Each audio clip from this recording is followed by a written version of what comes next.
rewind. They can rewind if they miss any of it.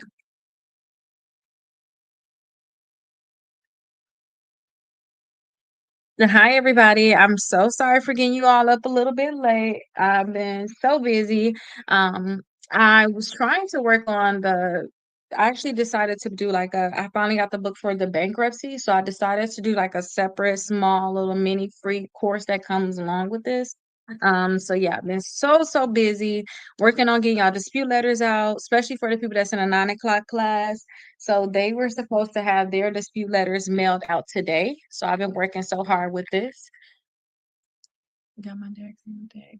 Take notes. How was your day? Well, no, I think I need what you having.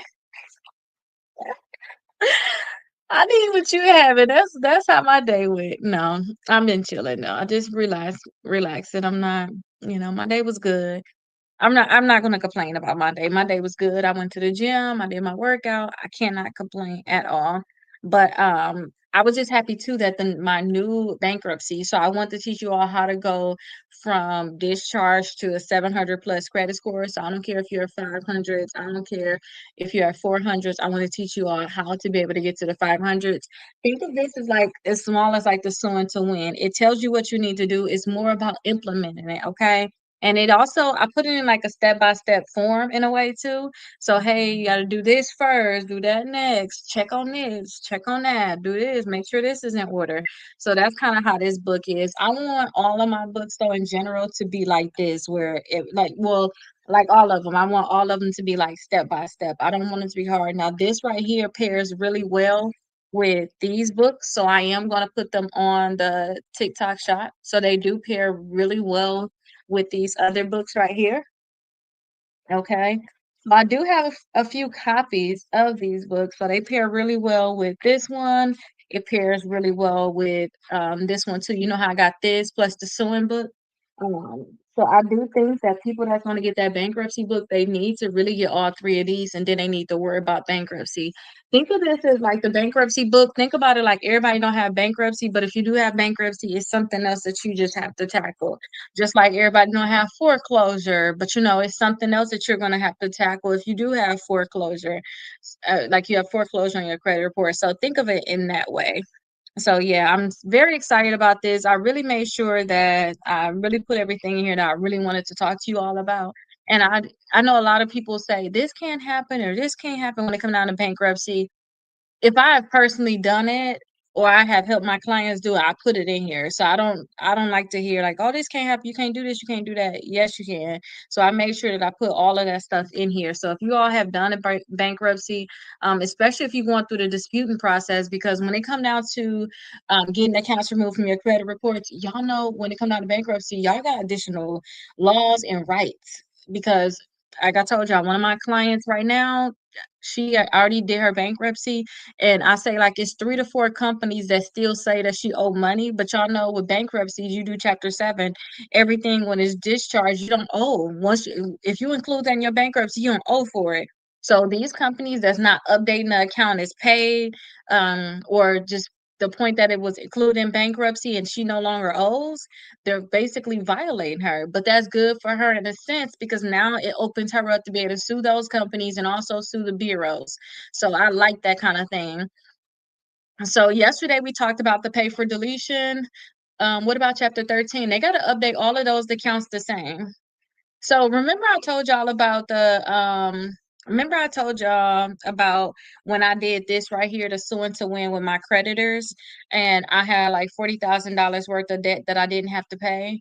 So I actually filed chapter 13 thinking, okay, like when I'm going through my divorce, it's gonna help me protect my properties. It's my ex-husband. That's what I was honestly thinking. I just like to be honest with y'all because he didn't do nothing. He don't even know the address of them. Like we literally were just together having kids at this point. So I filed Chapter 713 thinking that was gonna protect me.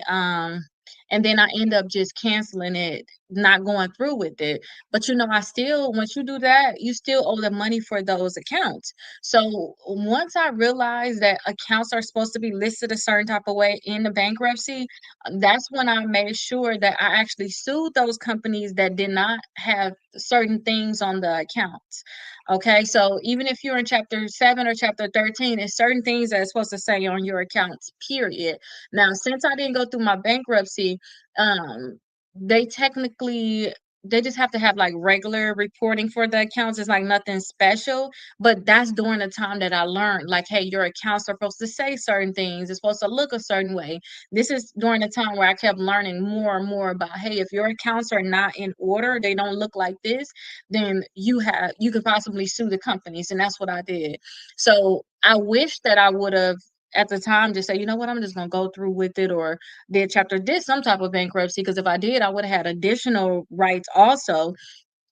But if they're not updating your accounts as including bankruptcy, especially doing chapter 13, if you said chapter 13, if you're doing chapter 13, you have special rights basically showing that you're paying off that debt, you're paying down that debt. So they can't just have those accounts in your credit reports where it look like you just got these negative accounts. You're not working on it, you're not trying to do nothing about it, because it looks bad when you all are trying to get other companies. Like when you're trying to get other credit, it looks very, very bad. Chapter 7 is really, to me, amazing because a lot of these companies, like I said, she have collection companies and too the original creditors. So she have creditors on there that's not updating her account as included in bankruptcy, and they not changing that balance.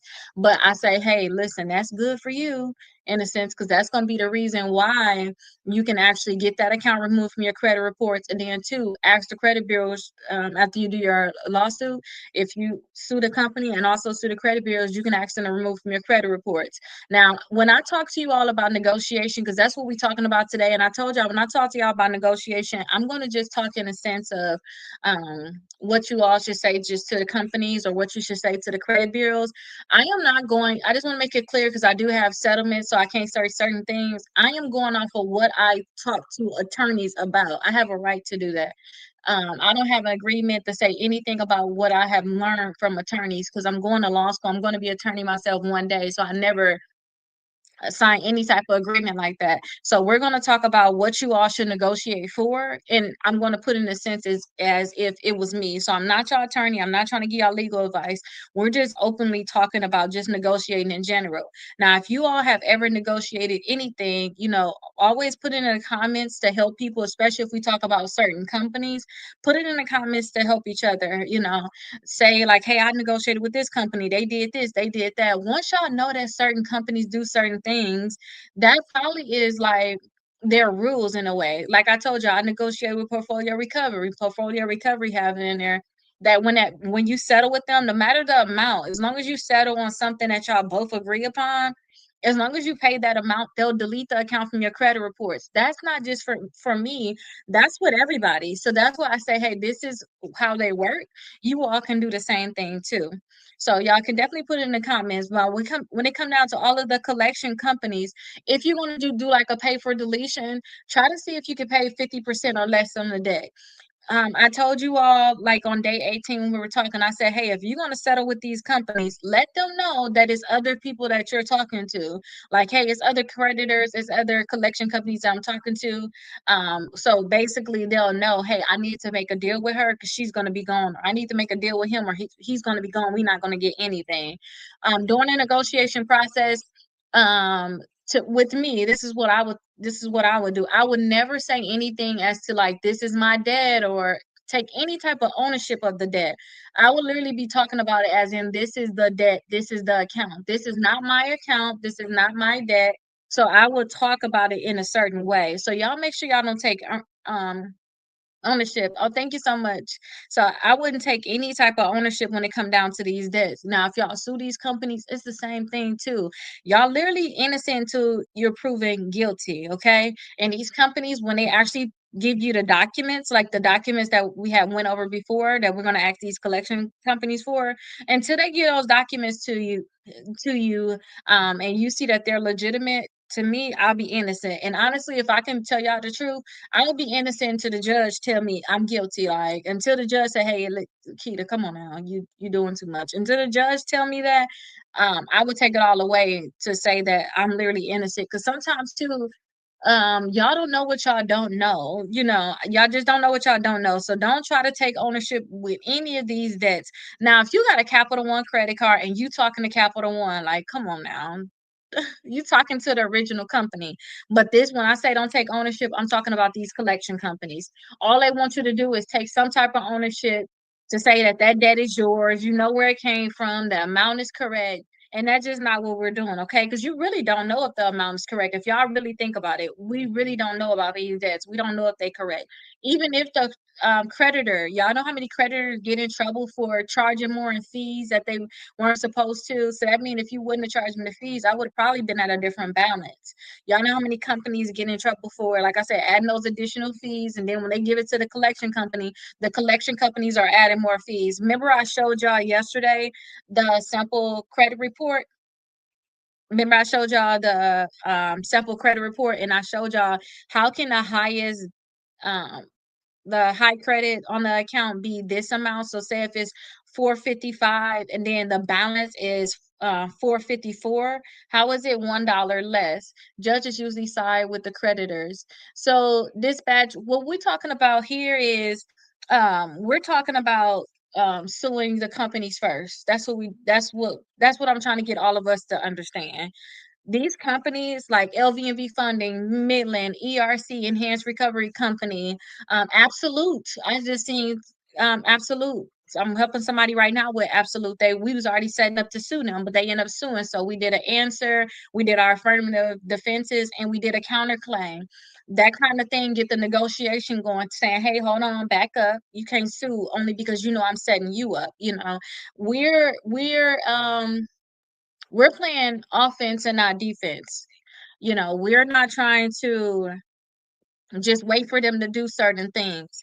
Now, the problem is with that comment. A lot of times, y'all, we wait until they sue us, and then we kind of look stupid in a way. I'm just gonna be honest. We look stupid, like, okay, what are we gonna do? We don't have this in order. We don't have that in order, and that's why when I talk to you all, when I say I'm not married to none of these companies, I only speak from experience in terms of these companies are easy to sue us. Not even try to help us set up certain things too. So that's why I say that we need to like literally go after these companies. So when, like I told y'all, when we talk a negotiation, you I know I just said, hey, y'all, if y'all want to do a pay for deletion, at least try to do this. But yesterday I made it very, very clear. I do not believe in y'all settling with them as in, hey, I'm gonna pay you. I believe in if that account is on my credit report, I'm gonna figure out how I can sue you. I'm gonna figure out what errors you have wrong. I'm gonna also set it up too that I can be able to sue the credit bureau. We'll negotiate on the other end, and this is only because don't forget I'm playing off of experience of what I went through. I'm going off of my experience, like what I went through. So these companies, yes, be careful. They have ammo. I think it's just the mindset, honestly. So I already have settlements with all three credit bureaus. I have settlements with two collection companies, and I sued my creditors before where I didn't have to pay $40,000 worth of debt. And then also I had another creditor where basically I had like $35,000 worth of debt with them. And I basically said, hey, your reporting is incorrect. And instead of me having to sue them, because this is what companies are supposed to do in a sense, not saying that you don't owe the money, but what they're supposed to do is they are supposed to remove the accounts from your credit reports once you send these letters. They are supposed to remove from their credit reports. They are supposed to provide the information. So I don't care about the ammo that these companies have. I really don't. It's yeah, I just don't like the mindset of it all. I was already scared in certain situations, and a lot of these companies they settle. They settle. I used to talk about certain conversations. Now I just know I don't want to set myself up so that they can come back and say, "Keita, you weren't supposed to say this. We had an agreement." Da, da, da, da. I don't want to set myself up, but y'all do not think scary. Like don't be scared, because guess what they're gonna do? Think about it like this: if we're thinking, and Go ahead and drop y'all questions because I'm just literally talking about settlements in general, and I'm trying to change our mind of it all too. Because even when I was doing my lawsuits, y'all don't I was doing it scared, but I was like, dude, you going to school to be a lawyer. You gotta get up out of this now. Like literally, you better get up out of this now.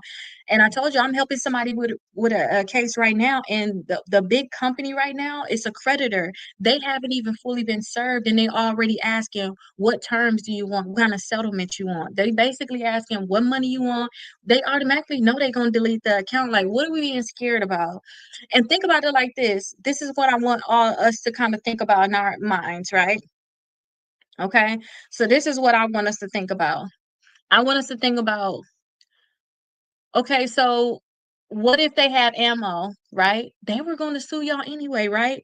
If we already was scared that they were going to sue us, right? That's what our whole mindset was, is that y'all have nothing to lose but when y'all sue them first. If y'all think, oh, they're going to sue us, they have ammo, you know, what's the harm of you actually doing your lawsuit first? They're supposed to remove it when you dispute it, not just when you dispute it, but it's also incorrect. Because that's the key. Because y'all can dispute it and say y'all have to just say certain things. Y'all have to actually talk about what's wrong with the account. If we dispute an account and nothing's wrong with it, they have a right to not delete it from our credit reports. And that's just being honest. Like sometimes y'all look at certain accounts. When we were looking at errors, we seen errors on all three credit bureaus in terms of inaccuracies. They didn't look the same. But what if TransUnion got everything correct, but it was Equifax and Experian that was incorrect? So, when you find out that, okay, it's only really these two bureaus, but you playing TransUnion into it too, because you really don't know the correct information. But if you get certain documents and you find out, okay, TransUnion correct, we not finna sue TransUnion because it is correct, you know, you can just sue Experian and Equifax and then sue the collection company and ask for the collection company and make sure that they never um, put this account in your credit reports. So 30 days in the disputes. Yes, 30 days from when they get it. So that's why I say send a certified mail. And Alex, what was the question that you had for me too? But like I said too, when it come out of these collection companies, if y'all want to settle with them on the front end, like I said, if y'all about to buy a house, y'all trying to do something right now, y'all trying to make a move right now, if y'all want to settle, go ahead and settle, but don't settle like for the full amount. At least do 50% or less, period. Like that's how it's like, oh, you don't know your worth kind of thing. I kind of gave the example like, oh, my daughter's working in my business. She's so young. She'll be okay with getting a piece of cake or getting an ice cream cone instead of me actually getting her a paycheck because she don't know her worth. She can't fight for what she know that she deserve in a way. I think about that when it come down to these collection companies. A lot of times we don't know our worth. We don't know what our cases are worth. We don't know what we can actually get for them. But I say, hey, if you're gonna settle and you're gonna tell them you're gonna pay them, try for 50% or less. And if y'all are getting sued by these companies and y'all have not set up anything in terms of y'all have not disputed these accounts yet, y'all can't set them up in terms of asking them for certain documents. It's to the point where literally you already late. They finna give you a judgment. They always say go and settle with these companies. They already say, hey, go talk to the companies in the back or whatever. You don't have to talk to the company now. Y'all go ahead and talk it out, and then y'all come back to the judge, and then y'all say, hey, this is what we came up with, or the sometimes the collection company will tell the judge, oh, we came up with a settlement. When y'all getting that settlement, don't try to, even if y'all caught up, don't just say, oh, I'm gonna just pay you the full amount. At least try to get a discount or something on top of that debt. Don't just settle for the full amount. So if they have a vehicle, can you see your rich? Oh wait, if you have a vehicle, can you get your title? So Alex, this is the thing that I'll say about, if you used to see your creditor asking for the original title. This is what I'm gonna say about it. My professor made it very, very clear that when you sue these companies or when people sue anyway, you can put anything you want in your settlement. Okay, you can put anything that you want in your settlement in general. So if you say you want the original title, you can ask for it. You can ask for it. Now let's think about negotiating. Say if you owe $20,000 on this you owe $20,000. Technically, you end up suing them. You can negotiate and say, "Hey, I'm going to go ahead and pay you 3,000. You're going to give me the title. We're going to forget about the 17,000." Whatever you want to say, whatever you want to do, you can negotiate. But the thing is, you got to get them to the point where they want to negotiate. You got to back them in a corner. Same way how they sue us. Let's flip it. When they sue us, when we go to court for these collections, we like, okay, we backed in the corner. Okay, what you want? Let's figure out a settlement. I don't want a judgment. I don't want you to garnish me. Can I get on the payment plan? You flip that on them. They don't need a payment plan. They got money. So you just flipping that on them saying, hey, I want this, this, and that. It's the same exact thing. So my professor made it very, very clear that we can negotiate and ask for anything. And don't forget too, this was not a class, the civil litigation class that I took, this wasn't about the credit bureaus. We already talked about the CFPB because we were talking about these other companies where people think that they can go and get help. And she made it clear that if you really, really want help, or if you want to get stuff how you want to get money, you want to get damages, don't go to the CFPB. You need to put a lawsuit in. Okay, so she made it very, very clear that you can put anything in there. She was talking about how the husband and wife, when they went through a divorce, or if it was a car accident or something, they'll put special terms within the contract. So you got to think about it. When you do settlements with these companies, these contracts are being written. You can say, hey, change this. I don't like this. I don't like that. And I think that it's public records that I think I can say this, but it was public records that um I'm not sure who did this, who asked to go to court. I'm not sure. I think it was me. I'm not sure. It's public records that me and TransUnion had a dispute about what was in the contract. Period. And that, certain things we thought should be in there, certain things we thought shouldn't be in there. It's public records that something was filed in regards to this. That's because you can say whatever you want to say you want in your contract, and you can say what you don't want in your contract. And my thing is, do I do any contract, I'm not doing any silencing. And that was public records that I said, hey, you're not going to silence me. That was not a part of the agreement, because TransUnion made it very, very clear that, hey, she got a credit company. We don't want her to speak out. Even though we got a settlement, we decided that, well, not we decided, I don't know, I don't want to put no words in their mouth, but basically, the judge had to decide on what was going on with that, because it was a part in there about silencing. And I made it very clear that I'm not going to do any type of silencing. Because if I was to do any type of silencing, y'all, or in general, um what a lot of people, they think about the NDAs and stuff like that. They don't want you all a lot of people don't want you all talking about certain things, so y'all can literally put whatever y'all want inside of these contracts. Okay, so like the person I'm helping with right now, I'm gonna make sure that there's certain language in there that's not silencing, just in case they ever want to say something about it. They don't have to worry about being sued. But I want to make it clear too, I'm not an attorney. I'm not trying to give legal advice, and I'm not helping this person as like I'm their attorney. I'm just helping them as their family, so I can help do as much as I want to do with them, because we're family. But it's certain things that I already know now, like it's certain things I want them to have, and certain things, I don't care for at all. The biggest thing, like I told y'all, when I sued Midland, I just said, hey, give me $8,000, delete this account from my credit reports, and this debt that you keep talking about, I don't ever want to hear about it again, and I don't want you to sell it to another company. I don't want you to sell this account to another company. Y'all can pick whatever y'all want. Y'all can say whatever y'all want, and you just have to fight for whatever you want, you know. They get you with a small writing and a big writing too. CFPB is a joke. Yes. Did you sue in small claims court? So I did small claims court for my first two lawsuits. So I sued in small claims court for my very, very first lawsuit, when I sued my creditors, and then also when I did Midland. But they removed it to federal court. That means that they said, hey, she's saying federal law. That means a federal judge need to see it. That's why when I did when that's why I'm thinking about that book. That's why I took the classes to know how to sue in federal court. And now that I know how to sue in federal court, I don't even want to go to state court at all. For one thing, state court is very, very busy. It's too many people in there. When y'all go to federal court, nobody in there, nobody mess with y'all. Y'all gonna probably be the only one really up in federal court.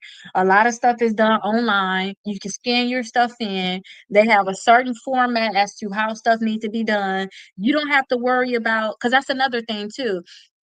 when y'all do small claims, like my first lawsuit, they kept telling the judge like, "Hey, throw this out for failure to state a claim." I didn't know what that mean. What you mean failure to state a claim? That mean I didn't show enough proof as to why they need to be in trouble, basically. I didn't state like what I want, what I want, I didn't state everything correctly. But when you go to federal court, you can do your own, you can do your own form. So you can say everything. And my professor showed me how to make sure I format all of these things correctly. So I definitely love federal court now. I really appreciate taking the classes and I can't wait to take more. But y'all can pick whichever one y'all want. I know some attorneys want, oh, I'm doing invitations again. Um, But I know some attorneys, they say that they like to go to, small claims, but I see a lot of the lawsuits in federal court, and I told y'all these settlements, like, while we up here thinking these companies this, these companies that, y'all just put a lawsuit in. Y'all put a lawsuit in, then y'all gonna see how easy it is. Y'all gonna see like, okay, they may give y'all some kickback, but as long as you putting your stuff, federal court and court in general is all about deadlines. As long as you're doing your deadlines, you doing what you need to do, and you staying on top of them. Like, I need this, I need that, I want this, I want that. It's gonna be so easy for you. My professor made it very clear that, you can ask for what you want and you have to be aggressive. You can't be in here shy and timid. Cause I know y'all see me like this, like, oh yeah, but I was scared. I was scared for certain things and I was shy, like, should I do this or should I ask for this? Um, Even with my last settlement, I was talking to my daughter about it and she like, stop being scared. Stop being scary. Like she darn it was being my lawyer at this point, and she's 16. So yeah, so I already know. And then you said a lot of them get you with the small let me get your correct words because they would get you with the small writing. It's not even the small writing, y'all. It be the large writing and we don't even know that you agreed to what? Like, you know what I mean? It could be large, large writing, like in general. Everything that you put in writing, everything you want in contract, make sure that it's beneficial to you. And if it take you a little bit longer, it take you a few more months or a month or two to get your contract right after you come up with a settlement with these companies, be okay with it. But don't do it don't do it wrong. That's all I have to say. Just don't do it wrong. And I'm gonna get into this more when it come down to like contracts and stuff like that. But again, I'm not a lawyer. I'm not trying to give you legal advice, but I'm gonna say as much as I can. I feel like I can talk openly. That's another book that they messed up. Oh my gosh, what is wrong with them? I know you happy though. Okay, you can have it. Oh my gosh, they messing up. I imagine what they sending our clients then. Go for that to Jalea if they That's that's why it's best to buy them right here on the TikTok shop, literally, because when y'all get it, y'all wouldn't even know. The Black Law Dictionary. I never heard of that, but I always open to look. So I screenshotted that. I'm gonna look into that because I don't know what that is. You suing your employer? That's good. I'm proud of you, then. I'm very, very proud. I hope you in federal court too, with suing your employer. Y'all know the reason that I got into the whole thing about suing or learn more about it is because I found out that somebody literally was again applying for jobs and if you apply for a job, they have to tell you that they're going to pull your credit reports. That's permissible purpose. They have to say they're going to pull your credit reports, or they have to tell you that they're going to do a background check on you. They can't just do these things. It's a violation of your privacy. So once he applied for these jobs, if they did not tell them if they did not tell him that they were going to do these things, he sued them, and he was getting like 40,000, $100,000 from these companies. That turned into his new job. Like, and I was looking up a lot of his cases. Are you in state court with it? Well, the guy that I'm telling you about, honestly, he was in state court too. I just like federal court. I don't know. I don't like state court like that. It's just so crowded to me, and I don't know. Maybe because I just can't wait to be a lawyer. I'm planning to always be in federal court in general. But the guy I'm talking about that sue his employers for doing these things, he was in state court, and that's how I realized that we are playing the wrong game when it come down to credit. When it come down to these credit companies. Now, I have looked up. So when I'm gonna start telling y'all some numbers, right? So the numbers I'm telling y'all is literally based off of lawsuits that I looked up and I actually saw. Okay. And then also too, I have talked to a lot of attorneys because a lot of my clients, I'm sending them to attorneys and I'm talking to them about what y'all asking for. What are y'all doing? What can you give my client? Because it's like, okay, I can't sue for them, but I'll give them to you. And since I know their word, I know what they should at least get. I'm asking, hey, what can y'all get? What can y'all do?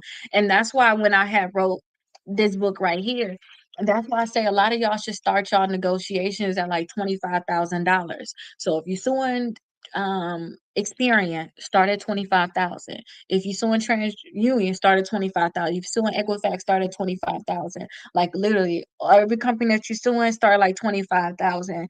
Because I realize like a lot of these law firms, the way they have these contracts wrote up in terms of okay, they'll be your attorney. They are getting the majority of the money. They are literally getting the majority of the money. But you got to think about it. When it comes down to these law firms, when they're actually suing for you all, they're not actually, they're not charging you any money. So they front everything. You know, they front all of their staff. You know, they can get 350, 450 an hour. So they're getting the majority of the money, but they are getting a lot of money for clients. And then two, one of my one of the companies I was sending my clients to, they made it very clear about, hey, we're going to sue like TransUnion, we're going to sue Equifax, we're going to sue Experian, right? Remember I told y'all for that example earlier, what if TransUnion didn't do nothing wrong with this particular account? They'll find out what account TransUnion did mess up with, and then they'll tell them to remove that account.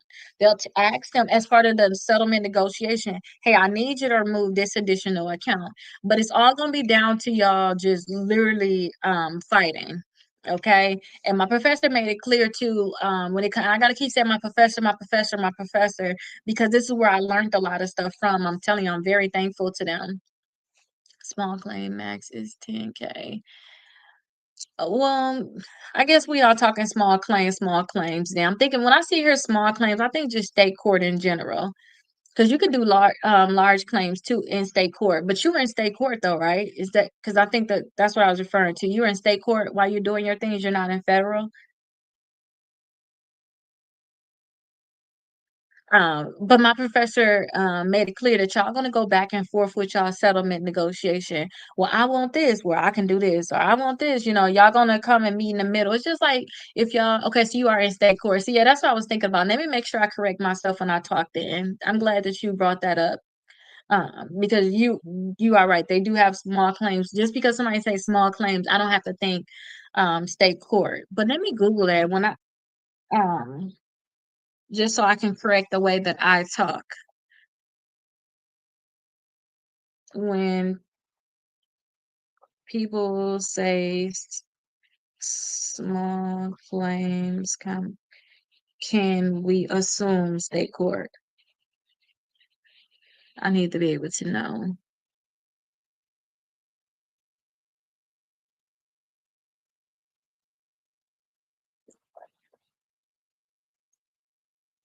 Okay, I'm gonna look this up because I need to be able to know because I just automatically assume.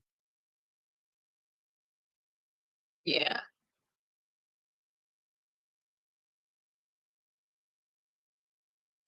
Yeah, so this is in federal court too. This is I think this is who normally sees the cases anyway too. In federal. I think that's who actually I gotta look it up right here. Could I sue with collections? So yes, Tiffany, you can sue with collections. So let me finish asking this question because when something's on my mind, I gotta get it out for a second. I just want to know, like, yes, when people say small claims, they're almost always referring to a division of state court, not federal court. Okay, so I still could have said that. Um, each state has their own. So yes, unless someone specifies otherwise, small claims it means state court. Okay, because that's what I thought. Okay. Okay, perfect. So I still could say that, like, you know, when I hear small claims, I can always assume like state court because I assume that. But then we do have to, because some people think like you only can sue, like I thought too, you only can sue for a certain amount in state court. But you know, all courts, I have went over this again in school, that all courts, they have their set amount that you can actually sue for, and then to go to federal court, you got to have diversity of citizenship, or it has to be over $75,000. That's when you will go to actual federal court. But then we're not gonna call that small claims. But I'm glad that I actually looked that up because I assumed state court, but at the same time too, I didn't think that we had to specify that. So could I sue with collections? So this is the thing. Um, since I since I've already had two settlements with collection companies, and I have looked up so many collection companies, like tell me some collection companies. I have yet to see a collection company that don't have any type of settlements, or they have not gotten sued. Period. And they have not settled. My professor talked about, because I was already looking up cases, and I said, well, why some of these companies say that the person would withdraw the case, or they'll ask for the case to be dismissed. She said some states it's just like common for them to dismiss a case. They won't do like a notice of settlement and go like that route. You won't see a notice of settlement. They'll do their settlement on the back end, and what y'all see is the case is dismissed, but these collection companies settle. And I kind of went over the steps in terms of um how that is done. You send a letter to the credit bureaus the first month. You talk about that collection company. Then you send another letter to the credit bureaus, and then you send one to the collection company. Both of them at the same time. The second month. Okay, so that's what you're gonna do the second month. Now they have a choice. You asking for the documents and you telling them to delete it from the credit reports. My thing is, if they don't delete it at that point, I'm going straight and doing a demand letter where I'm asking them for 12,000, 10,000, 8. I'm asking them for money at that point, saying, hey, if you don't delete this and never talk to me about this debt anymore and give me this money, I'm going to sue you. That's what I would do. And then I would actually go through with doing a lawsuit. Cause they like, girl, you ain't finna do nothing. But when you think about it, I was just listening about um something talking about shots fired, or what you need to be scared about. If you're sending a demand letter to somebody attorney, that means you're very, very serious. So their registered agent, when you send it that, that's a very, very serious thing. Y'all look at that as these companies sending us a certified letter. Like, think about it like that. They're they've been talking about these accounts for the longest, and now they're sending you a certified letter. Think about it like that. That's how they look. Like, okay, hold on, she might be a little serious. Let's just double check. And I too, I would love to send all of my I would love to send my disputes letters, because you know they may ask for this stuff later on anyway. Hey, Kiana. I always word things using Black Law Dictionary. I don't know that for sure. So I have my settlement with Midland, so that's legit. We can do that. So y'all, here go my settlement with Midland, my notice of settlement at least. You can't see a settlement. Can't see nobody's settlement. But here go my notice of settlement with Midland, because I have certain things already on here for me just recording videos. But let me clean off my camera. But this is my notice of settlement. Okay, so my name versus Midland Credit Management. This was from 2022. Okay. So the notice of settlement, basically. So this how you just know it's possible. My thing is, if they do it with somebody else, they'll do it with me. Midland always getting sued, but they always suing us. I'm gonna look up the Black Law dictionary for sure.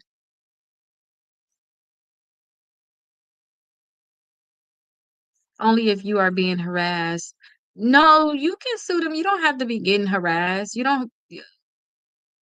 Well, it depends on what's harassed, I guess. Putting on your credit report is harassment. To me, I'm not trying to get a legal advice, but to me, that's harassment. You put on my credit report, you harassing me. Okay. And this is that information between me and TransUnion. This is what they filed in the courts. So this is what they filed with the courts, basically. So as a follow-up to our correspondence, I'm authorized to settle this matter for The monetary payment and case-specific action on a confidential basis contingent upon non-monetary terms. If this is acceptable, I will provide a release to you next week. And then this is me, the plaintiff. Thank you for following up. I accept the settlement of the monetary payment and case-specific action on a confidential basis. I will proceed with filing the notice of settlement with the court. So even though it says like confidential basis, my lawyer made it very, very clear that public records is never confidential. They're public, like they're not they're not part of confidential. And since this was filed in the courts by them, because I would never filed this, I didn't even know we can even tweak it like certain things like this. I know next time though, if they got away with it, I'm pretty sure I could do it. Um, I know next time I can file it like this. So I'm gonna just use this as an example for now on. Sue 'em. Just sue 'em. If Midland refuse to do it, like, just sue 'em. Trust me. Trust me, trust me, trust me. You know, if you because my thing is if we continue to so remember I told you I had that person I'm helping as a family member right now, right? So but let me tell you all about this person. So they have an absolute debt. Okay, it's with Absolute Collection Company. We already was setting up to sue them, and with this debt, I kind of did some, we was doing some other stuff that I never told y'all about. I can't tell y'all everything, because then you can't have this stuff on the internet, then it may never work again or whatever. Um, but we were setting up to sue them, but why did this company already sue them? That's why I said we need to, and then we made the decision to sue them. Well, they probably already was getting their case ready anyway. They had to already been getting their case ready because these companies don't just put out their lawsuit like this. They got to put their whole case together. They got to follow with the courts. But that's why I say these companies are already planning on suing us. Y'all need to beat them to it because then y'all have different negotiation. And not even that. If the company on your credit report, I would rather set up a paper trail or something with them first. I would rather set it up now where it's like I can have everything where it's like if you were to sue me, it's like, well, Your Honor, I was already asking them for documents. We did not figure, they never saw send me these documents. I don't think that this debt is mine. I never got proof about this debt. I never got proof that they actually own the debt. You will already have all this stuff in order. Okay. That's what it would be. So send your intent letter first. Um, let me see. Y'all gotta think about it. You say your intent letter. That's basically your notice to intent. Like that means you telling them I intend to sue you. Y'all gotta think about it. Y'all really read some of these dispute letters that we're sending out anyway. Like look, Carlos, read the validation of debt letter. Especially, I don't know if you wrote it or not, but read it. You probably already said in there, I'm going to sue you if you don't take it off. Like I just don't think we need that. My only reasoning behind saying that I would send a demand letter, like I'm actually I would demand money.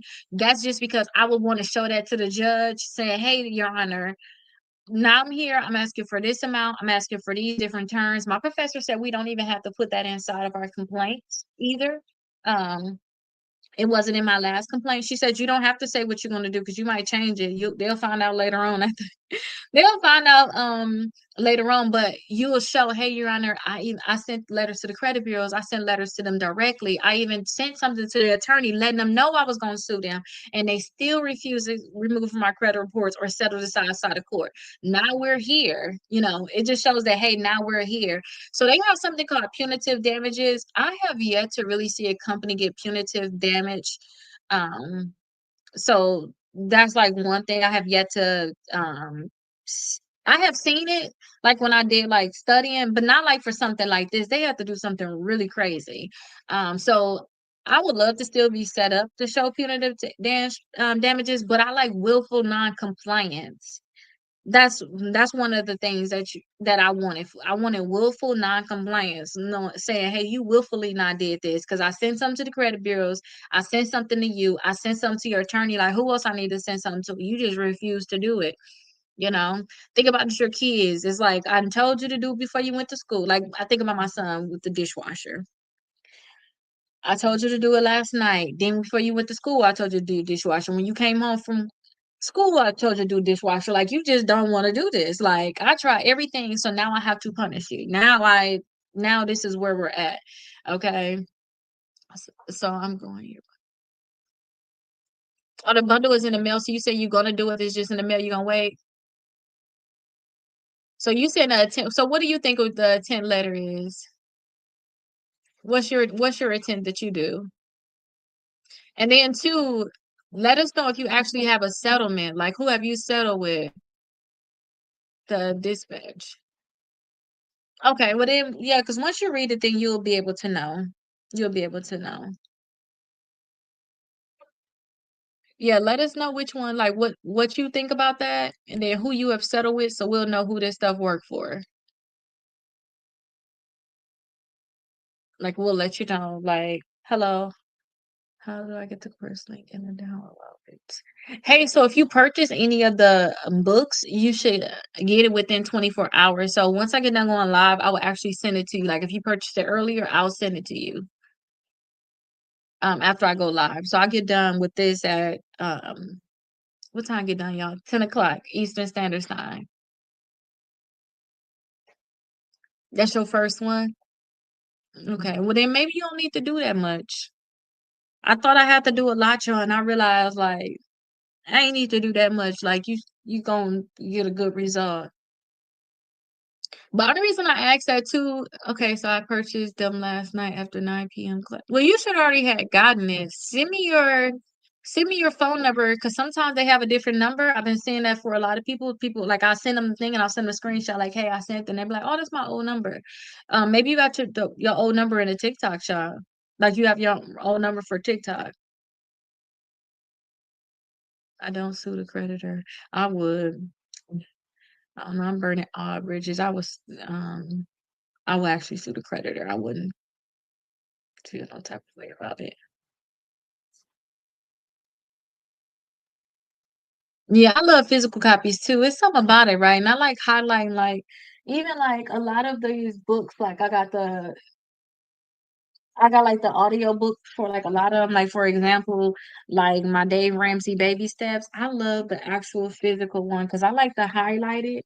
And sometimes too, when I'm rereading these things, I like to go back in here and just read all of my highlighted stuff. Y'all see how much stuff I highlight? Because that's the thing to me that stood out the most. But y'all can see I did so much highlighting in this book. Love this book. But even too, when y'all get this right here, y'all will be able to highlight stuff that that stood out to y'all. Credit appear easy for you. That's really good, then. That's really really good. I just want to change the way that we are doing credit repair. So yeah, let me make sure I pin her. Make sure that you let me know what your number is, and then I'll send it to you. But I just want to change the way that we're doing credit repair in general. Let me see. Oh, hi Antonio. So that's all I'm gonna do. So today all we was supposed to talk about literally is negotiations. Okay. Good evening, Drew.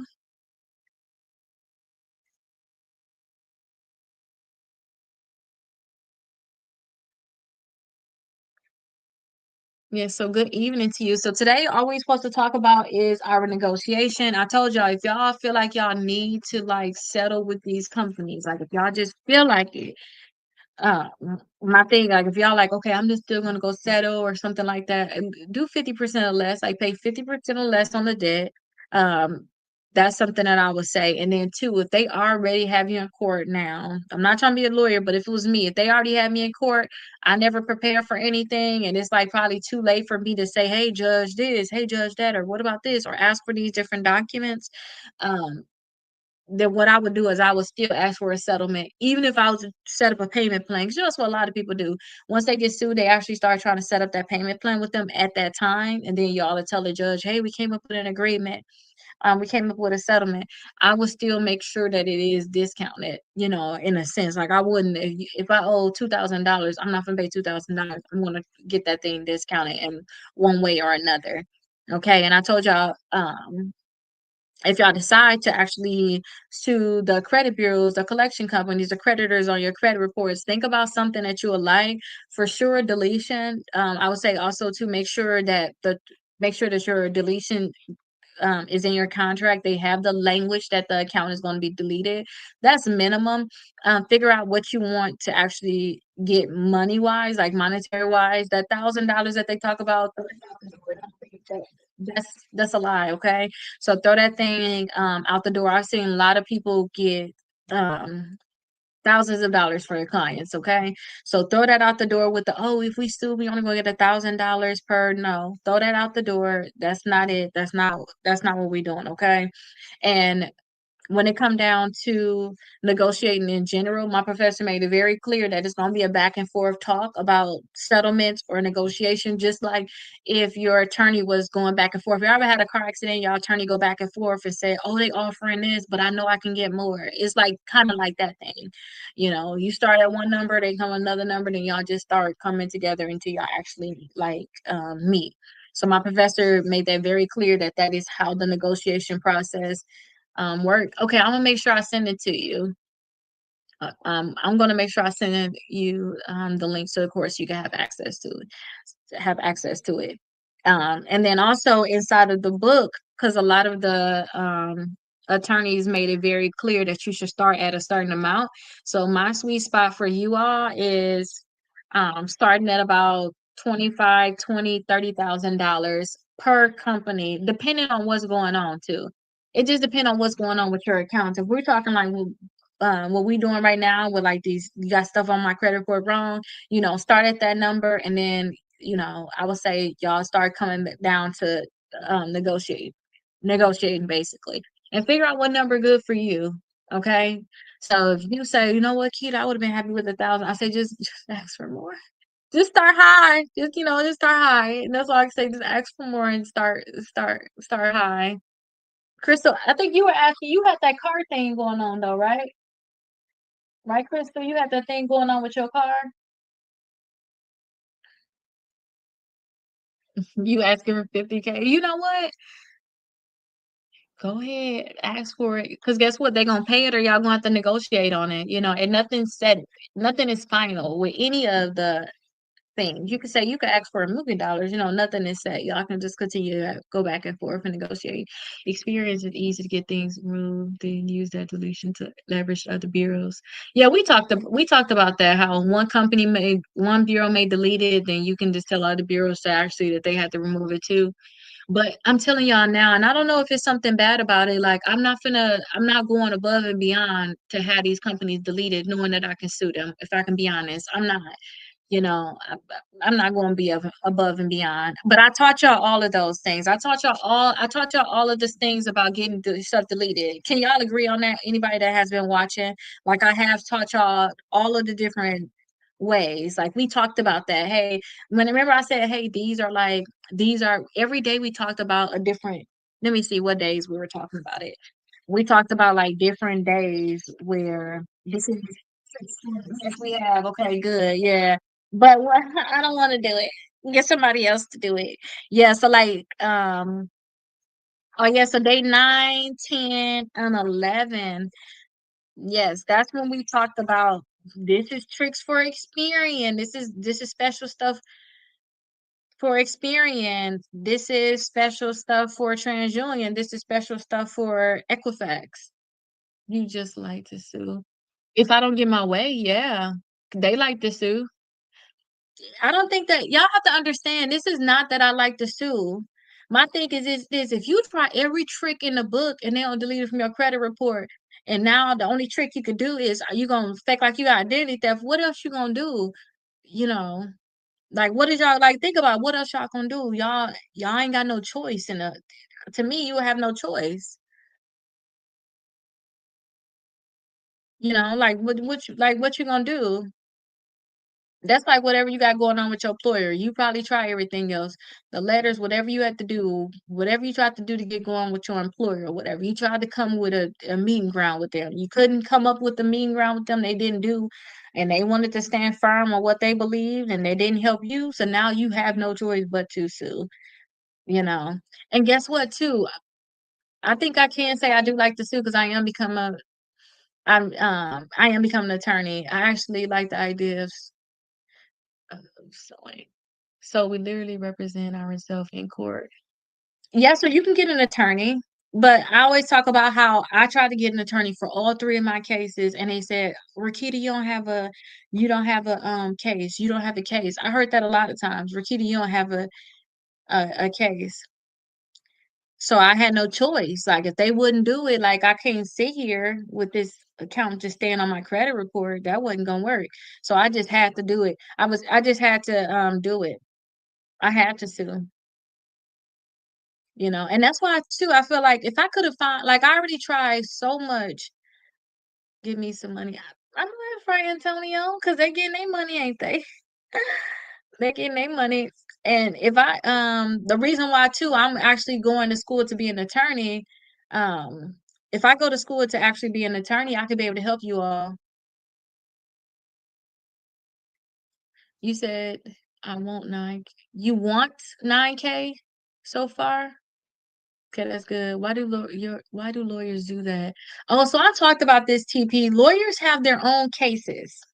Lawyers have their own way that they know how to sue. Kind of like kind of like this. Think about it like this. Remember how, everybody is saying like Dispatch, for example, they saying do this in 10. I know how to do Experience. That's their way that they know how to do it, right? I know my way. I know, what letters that's gonna work, what letters gonna set them up in court. I know how to get the money from them. And when I say money, I'm looking at y'all getting less, no, like altogether. I'm thinking about y'all getting tens of thousands of dollars after this process. Like that's what I'm thinking about in my head. I'm like, dude, this can set you up. This can pay off your car. This can pay off your debt. This can put you a down payment on your house. That's what I'm thinking about. But guess what, too?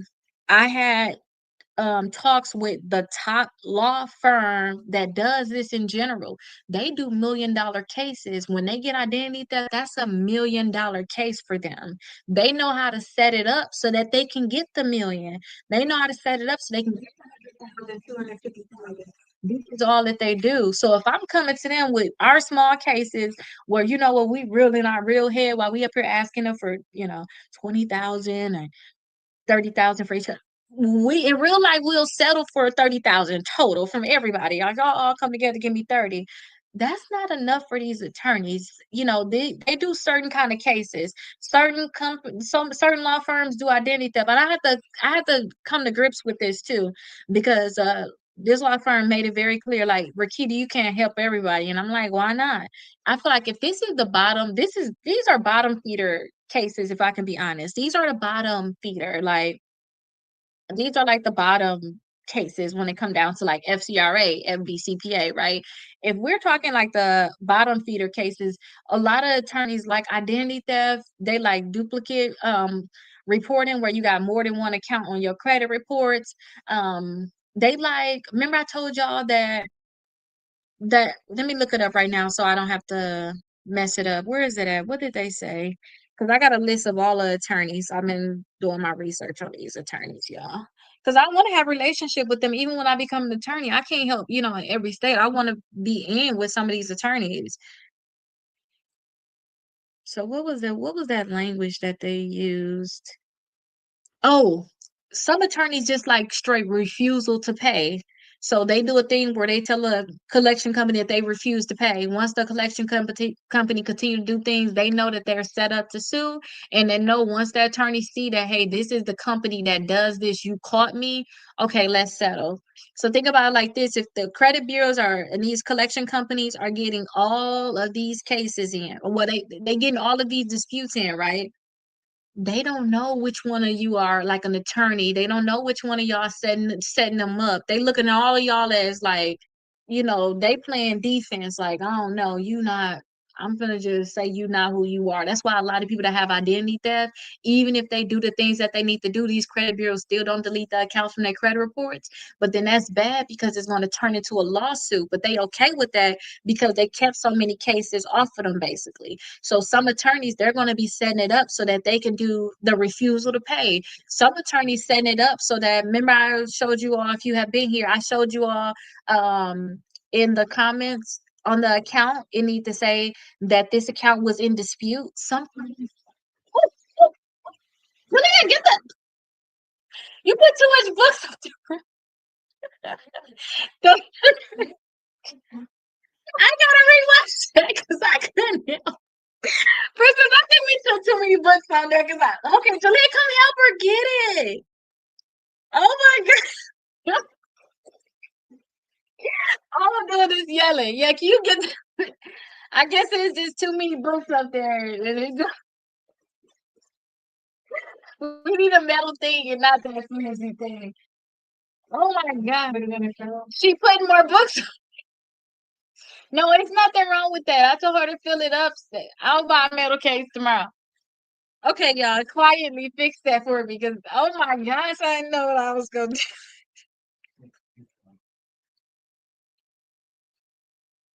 So y'all know I panic before I help. I go, I don't know what to do. Yeah, we might have some more damaged books, y'all. We might have some more damaged books to give out for free. Okay, let me calm down. I forgot what I was talking about. Well, basically, all these attorneys they have their own thing. They know their own way to get stuff deleted. They have their own way. So we send our dispute letters in a physical copy, not online, and then they should be updating. They should, and if they don't, that's when you'll continue to go forward and you won't actually sue them. So that dispute. Yes. Sometimes with like even with the creditors, they'll have the same thing, but collection companies they're required to say that this account is in dispute.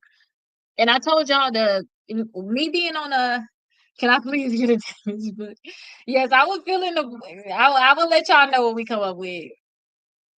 Yeah, I will let y'all know what end up happening. They ain't they probably gonna look on the outside physically damaged. We'll see. But I need to get a new storage. We need to have a medical we need to have a medical thing. I'm gonna see if I can order one right here on the TikTok shop. Get a metal one or something. But okay, I gotta stay focused, y'all. Y'all got that though? What y'all doing? Good job, princess. I think you need a raise because you caught that and you ain't do nothing but your job. That's good. So listen, me being on the real estate side of it, right? Only reason why they say that they want to say in dispute because if you have any account in dispute, you know that they don't include that into your credit score. So they pull your credit reports when you're trying to get a mortgage. They don't include that account because it's in dispute. That's why if y'all try to get a mortgage, y'all may have like your mortgage company say, "Hey, we need you to remove your disputes from your accounts." Have y'all ever heard that? Y'all always trying to get a mortgage and say, "Hey, you have to disputes on right now. You need to take that off." That's because they don't include that. Okay, and they need and another thing too, based off of what I have read, let me say that they also want collection companies to say that too, because just because on your credit report, that don't mean that it's accurate. So they want to make it very, very clear. Like if you was to apply for credit, for you saying that it's in dispute, the account is in dispute, that means that you're saying something is wrong with that. Don't just take this as face value. Something is wrong with that account. How long should I wait to see the update? Okay, so this is what I like to teach, and this is what I do. So you see our certified receipts, right? Send everything out certified mail. They have 30 days to respond from the day that they get this. So I forgot what day that I showed y'all how to actually track this, but they have 30 days to actually respond. Okay, so I'm gonna answer these last questions, and the people that's in the 8 o'clock class, I'm going to go through our thing about settlement. So today we're supposed to talk about negotiating. So I'm going to talk about like what I would do because I'm not trying to give y'all legal advice. I'm not trying to act as y'all attorney. I'm not trying to tell y'all what to do, what to say. Da, da, da. I'm just telling you what I would actually do, and I hope that y'all wouldn't do certain things. Do I help with early warning? I think only thing I did with my early warning, I think that I put like a freeze or something on it, but I honestly don't do that. Only thing I do plan on doing something with the additional bureaus that's out there, the stage streams and things like that. Only thing I do is do something with LexisNexis only because it's bankruptcy, and then also just all three credit bureaus. I'm trying to master suing all three credit bureaus because I feel like once we master all three credit bureaus, it's going to be nothing to master suing these additional bureaus. So that's what I decided to do.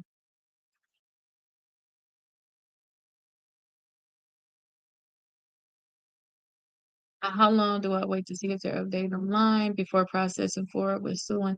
I don't go off of online because y'all know sometimes these credit bureaus don't answer at all. So this is what I do. Round one, I send it certified. I give them 30 days, right?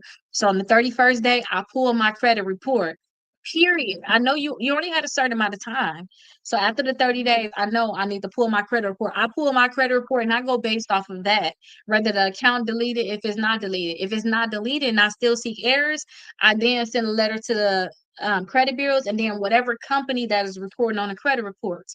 After I send them a letter, they got 30 days again from that point with me at least. You know, everybody got their own thing. They got 30 additional days to process that. So again, on the 31st day, I pull the credit report. I'm not going based off of nothing that they tell me, especially if I still like, if I have my physical credit report, if I can see it online, I still see errors. I'm going based off of what's on my credit report. That's why I say y'all should always keep it open so y'all can go ahead and pull them when y'all want to. You know, y'all will be able to just pull y'all credit report. So I don't go based off of, I'm waiting to see what response they give me.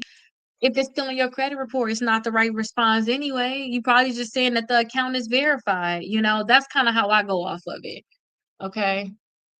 So experience is the toughest one. Mm, I don't know. Let me say this to your comment. When I did my, because I don't know, you know, now you said that. And in terms of disputing, I don't know. Because you know, once you learn certain tricks with certain bureaus, I wouldn't say that.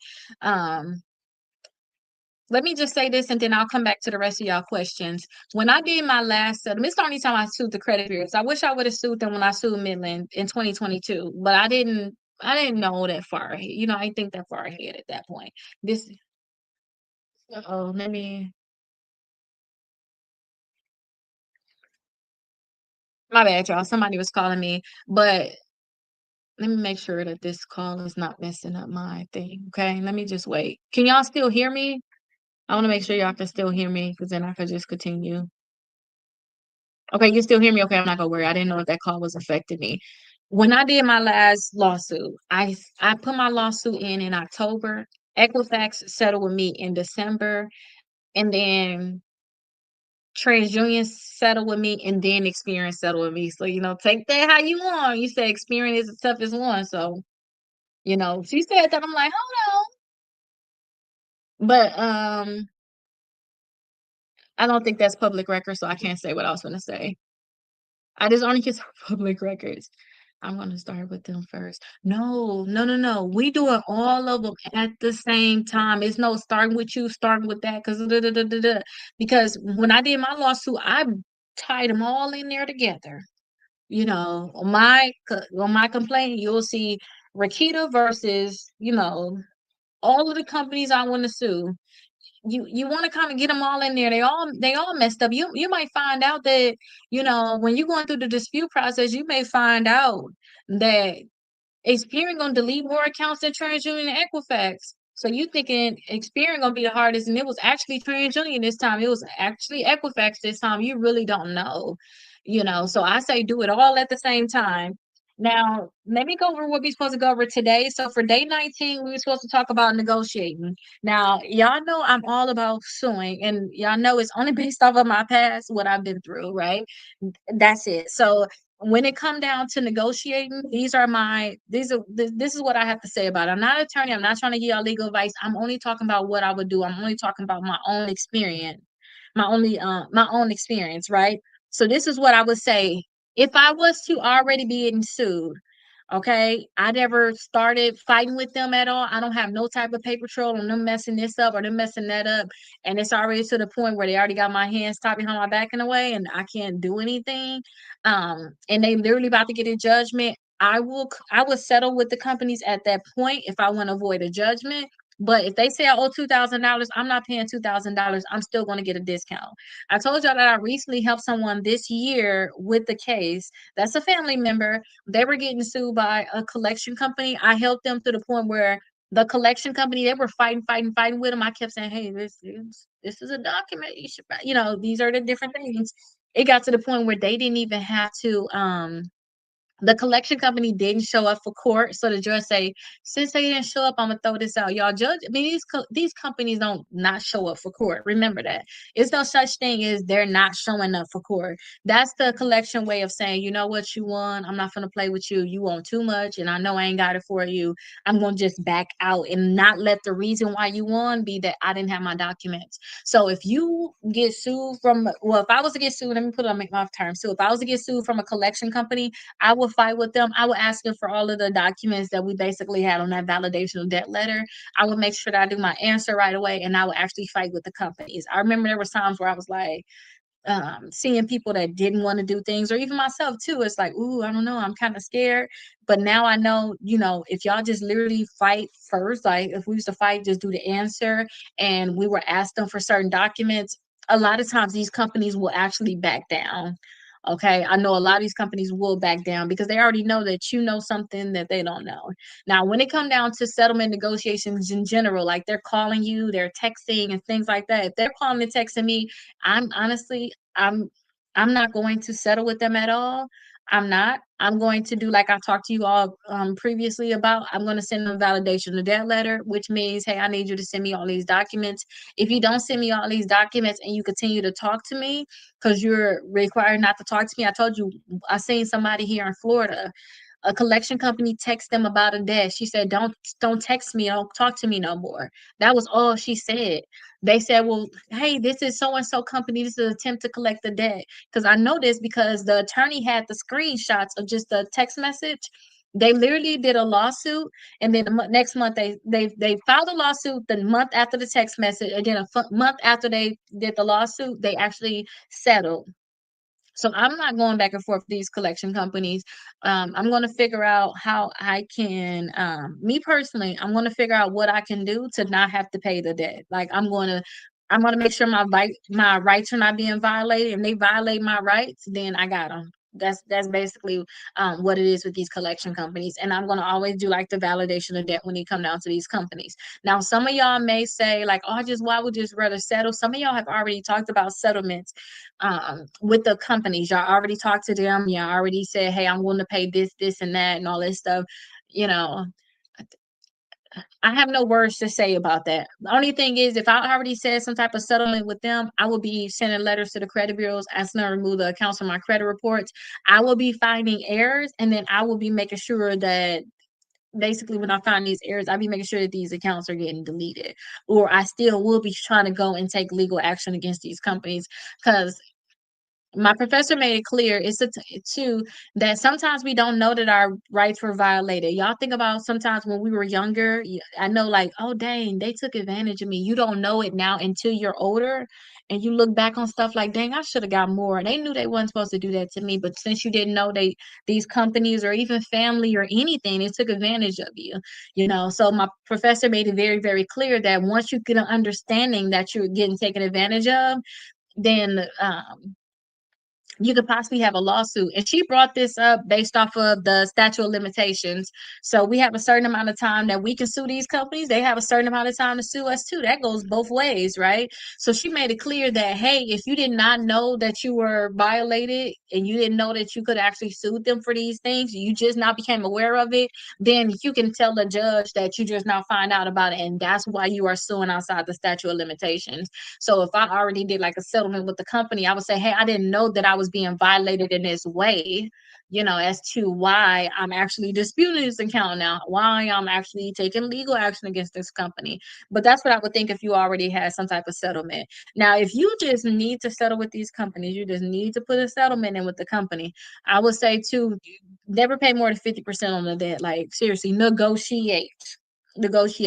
When I had my settlement with Portfolio, I believe I paid like 60% on the debt. With this, I didn't know no better. My very, very first settlement, I literally paid everything they asked me for, and they did not remove my credit report. I didn't even know to at least ask them to delete it. I didn't even know anything about disputing at this point.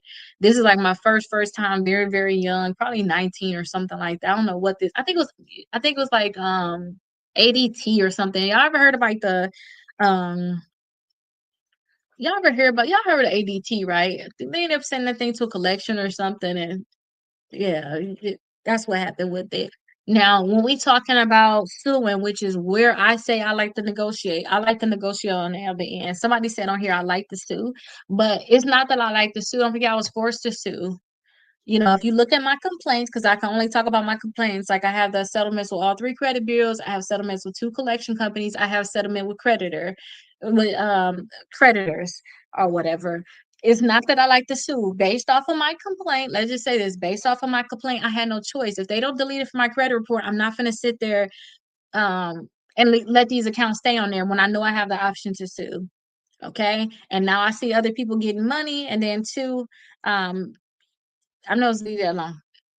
It's money being given. I'm not gonna just sit here and let this be on my credit report and just continue to let it damage me. Y'all know when these accounts down your credit reports, you paying more interest on your car, you paying higher interest on your credit cards.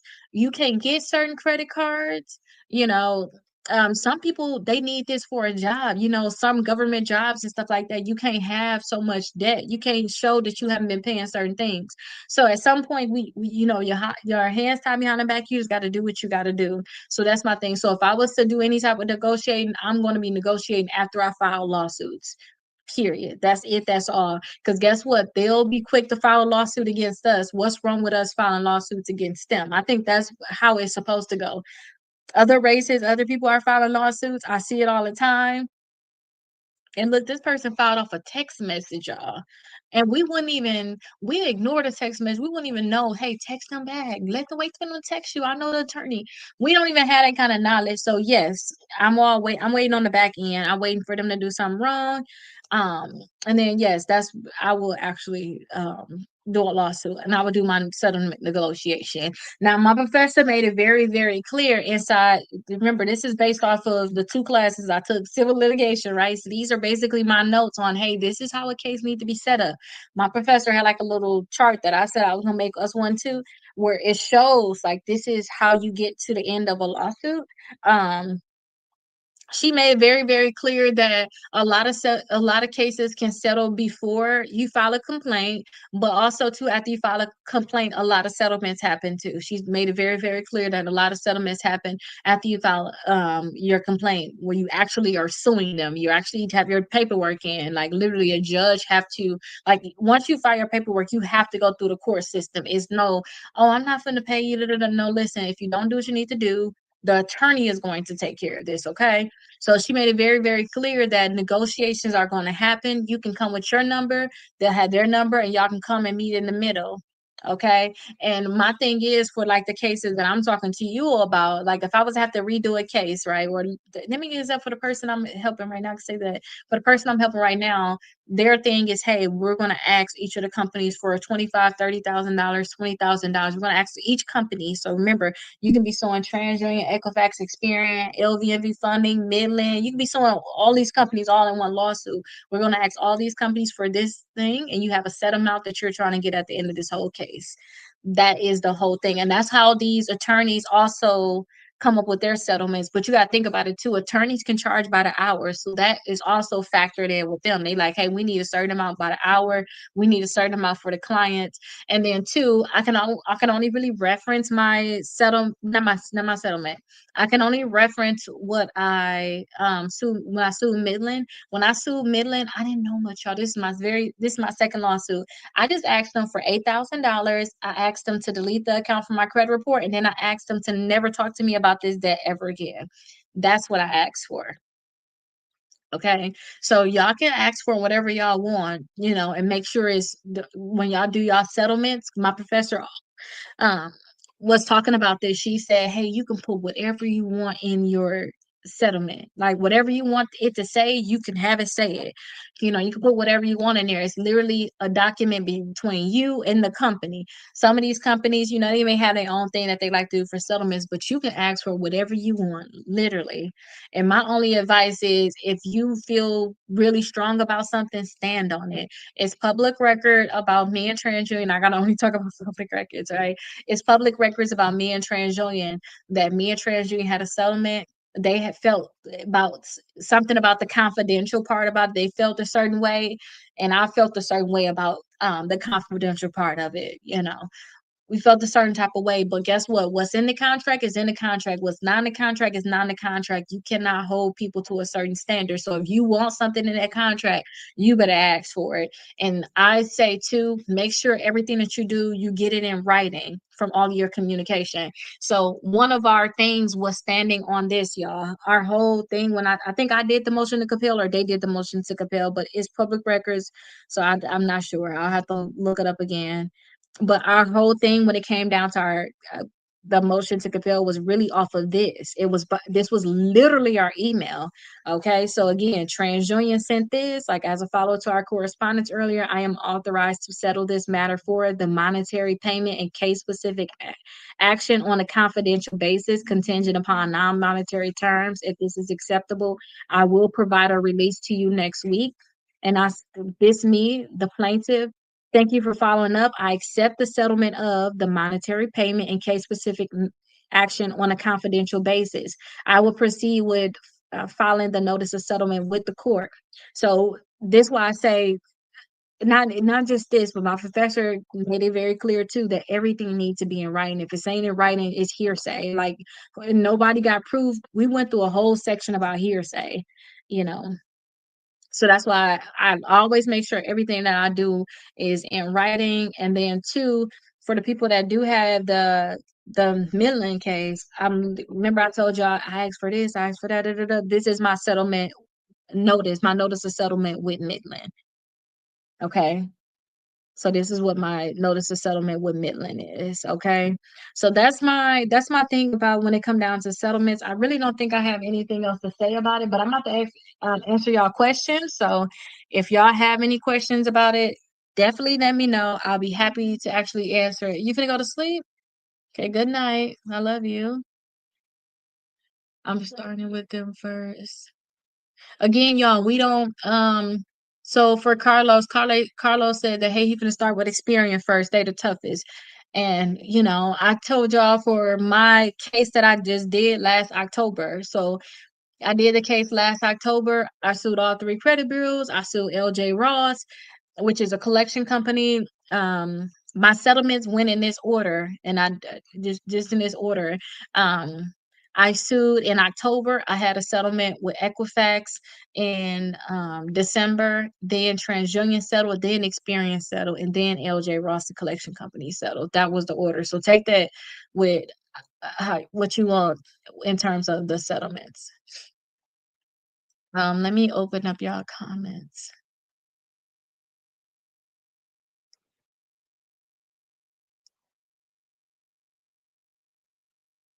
Mhm.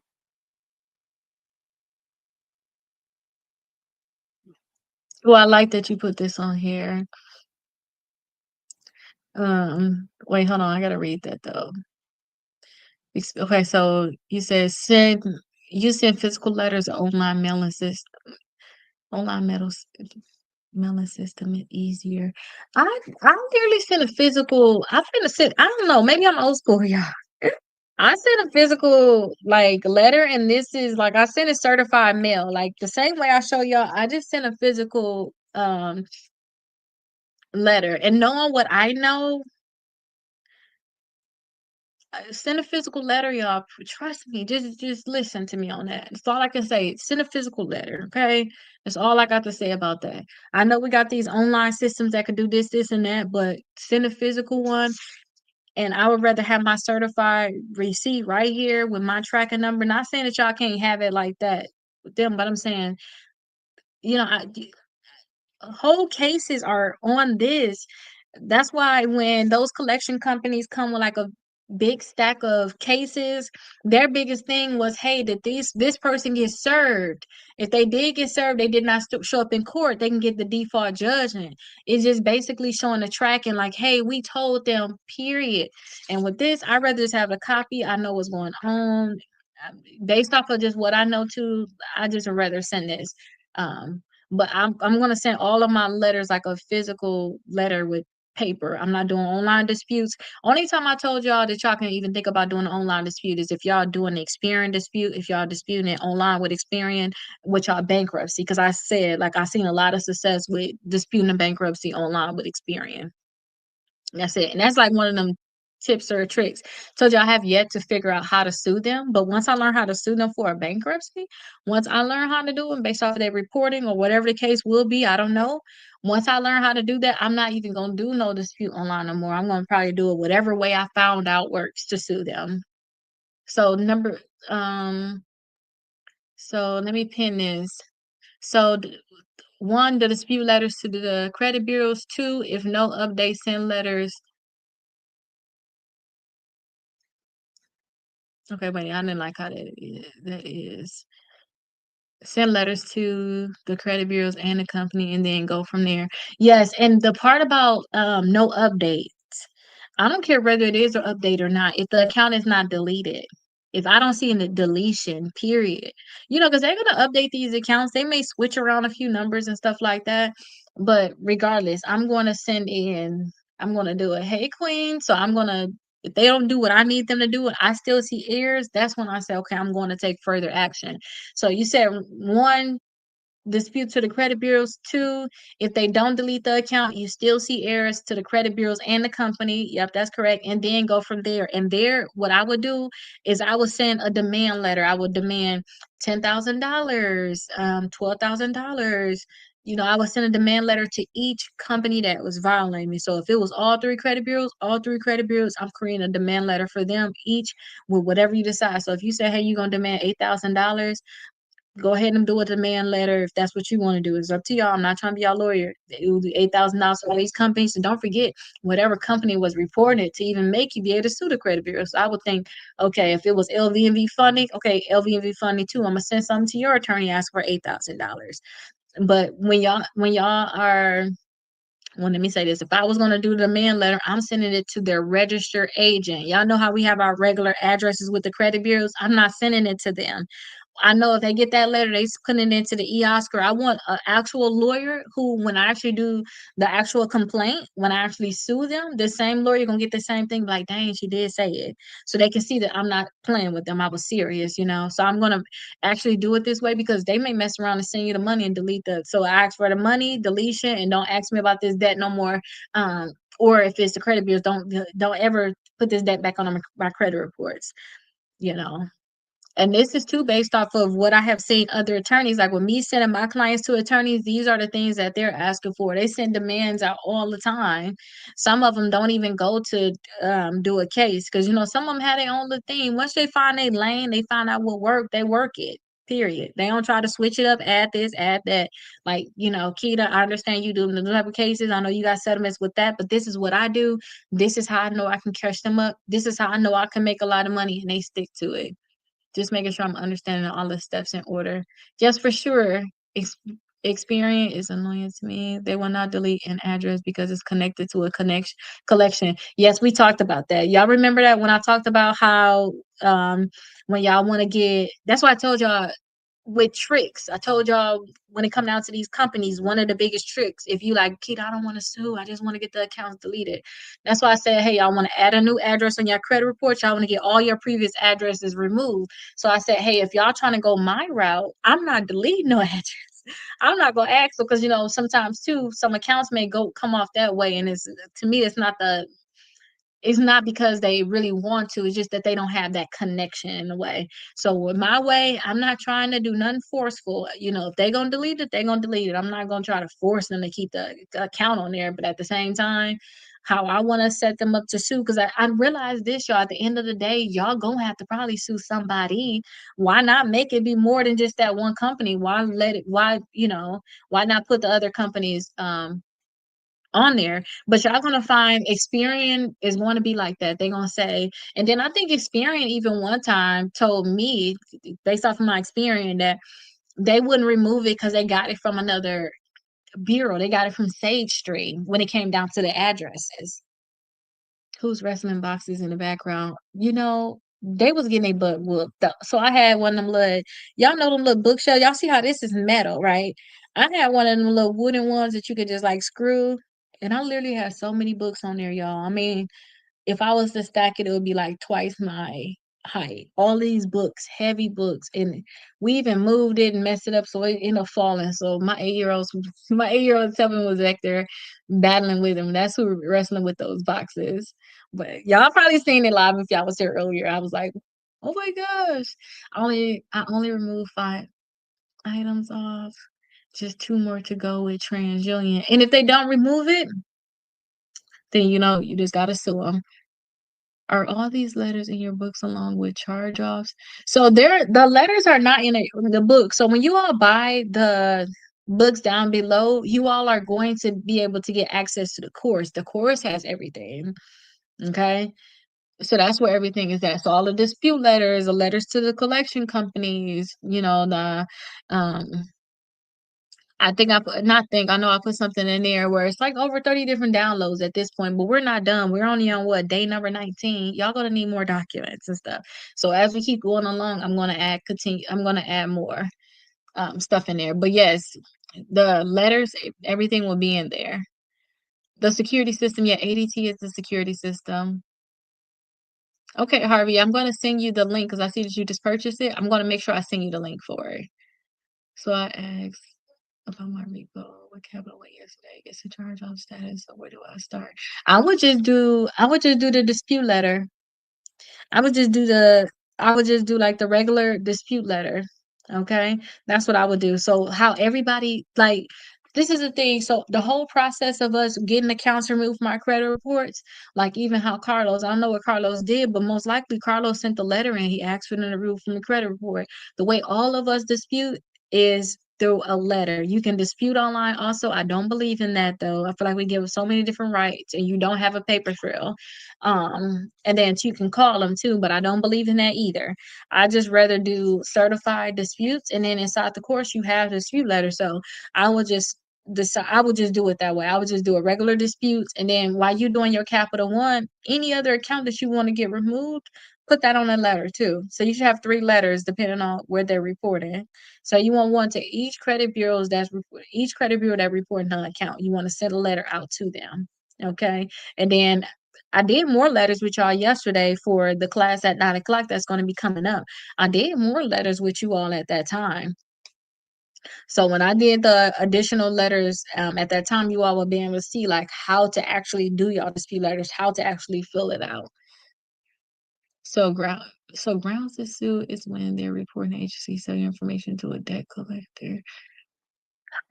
Let me read that one more time, make sure. So grounds to sue is when the report is selling information to a debt collector. So I'm gonna answer your question in a minute. I don't even see if it's an actual thing. So this is the thing. So these collection companies get our information from all the companies. The collection agency don't have no original information ever. None. Okay, they don't get any information. They have nothing at all original. Okay. And they're not selling our information. Well, let me not say that because these debt collectors can pull our credit reports. Let me say that they can pull our credit reports. That's how they're gonna find out what your address is. So if they do want to do like a judgment against you, they want to sue you, they'll have your updated address. They could do this or whatever, right? But they're getting the information from our creditors. They're getting it from the debt collector. Anytime you apply for a credit card, that's how y'all gonna see addresses get added, different names. That's because when y'all applying for these different things, or even your employment history, they get it all that way. So grounds to sue. There's a lot of different grounds to sue. Now, I'm not an attorney. I'm not trying to get y'all legal advice. I'm just talking openly with this. There are different grounds to sue. You can sue a credit report agency because they ignored your dispute. You can sue a credit reporting agency because they did not. I guess you can call it ignoring your disputes too, because you sent them a letter certified and they didn't actually do anything. They didn't update your account. They didn't say it was verified. I guess you can look at that as ignoring your disputes for having these accounts come back verified, for keeping accounts on your credit reports. Okay. You can also do it because they allow some of these companies to be able to see information, like in terms of pull your credit reports. That come down to like permissible purpose, and also come down to those hard inquiries. Because you got to think about it, our whole credit report can be our whole life. You can pull somebody's credit report and know everything about them, so they can't just be giving our credit reports out to everybody. So their failure to make sure that the accounts are accurate, their failure to update our disputes, their failure to let us know that they're going to put an account back on our credit report. So say if they delete it and they reinsert it, we talked about how they got 5 business days to let us know that they're going to reinsert it. If they don't do that, then we got grounds to sue them for that. But it just depends on what they're doing. The grounds that we're mostly doing, y'all, is they're failing to keep an accurate credit report about us. Okay, that's our main grounds. And then when we send out certified mail and we seeing that they're not doing anything, they're not deleting the account, they're not sending you nothing that the account was updated, verified. The other thing is like, hey, you're failing to process my disputes. You know, it's something that they have to do. So it's different grounds to sue. And then when it come down to like these debt collectors, they got their own little thing. They put an account on our credit report that wasn't verified. They never gave us a chance to verify that debt. Instead of calling us a text us, they just came out the blue and just put it on our credit reports. Okay. You told them not to call you. They still calling you. They calling you outside at 9 p.m., calling before 8 a.m. They do, they got their own little laws. They threatening you in a manner that they're not supposed to. They all have their own different reasons, and that's what I'm trying to show y'all too. What would my reasonings be like in terms of disputes, and how I know it now, how I know to get settlements and stuff like that. I'm showing you all that. Um so yeah, I don't trust them online disputes either. Yeah, we shouldn't trust them either. They not to be trusted. I'm old school like you. They're really not. Because you don't have a paper trail. Wait, what was the part you said? Send it to where, so that they would get the actual lawyer. Send it to their registered agent. So when you put a lawsuit in, you can't just send this letter, I mean, your complaint anywhere. You got to have them served, and they serve their registered agent. Their registered agent that's basically who they put in charge to get all of their lawsuits, all of their corporate paperwork. This is serious business. Like, even if they have a corporate address, these companies have like registered agents. Okay, so let me show y'all for example. Because this is huge, y'all. Y'all gotta, once y'all know this, then y'all know.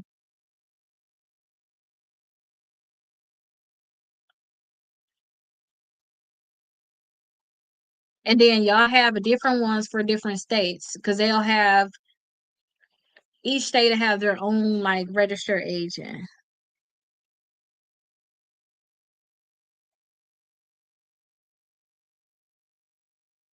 So I'm gonna show y'all this.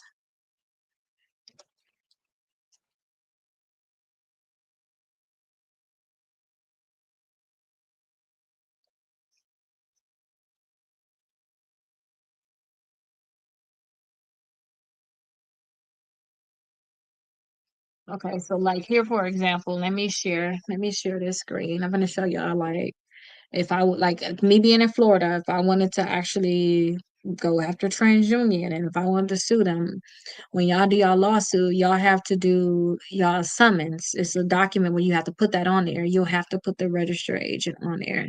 So let me share the screen. Share this. Okay. Okay, here we go, right here. Okay, don't forget, I gotta make sure I flip it. Okay, so this is sunbiz.org. This is for Florida. Y'all have to find a one for y'all state or whatever, right? So y'all see, I just looked up TransUnion, and then I see, hey, TransUnion LLC, and that's active, because sometimes you got all these other ones that's inactive. Look how many names on here for TransUnion Credit Services, TransUnion Coast to Coast. I seen that this one is active, so I'm like, okay, that has to be the TransUnion. Okay, so I would actually click on that, and then two, you'll see, hey, they send this is the physical address, this is the mailing address, this is their registered agent name and address. So corporation, service company, and then this is their address. So they out in Tallahassee. Okay. Then y'all can see the CEO, CLO, CFO. They do got other stuff. So you can send it to these people too. Like I remember, um, like if I had a problem too, I'm just trying everything. I'm like, this stuff gotta come off. Like, what the heck? I would send a complaint to all of these, like, hey, this is my intent. And then I realized I'm not gonna play no games with none of these. Not one would say it's my intent, but I'm not gonna play no games with none of these companies. I'm just gonna send it to their registered agent and just go from there. Okay. So don't forget, I'm in Florida. Y'all in different states. So tell me y'all state, and then let's see if we can find it. And that's why I think that our kids need to learn how to use our internet. Like you use the internet. Oh, I did Georgia already. Um, so that one would be easy. Okay, so okay, this is not it. Okay, so what we gonna do?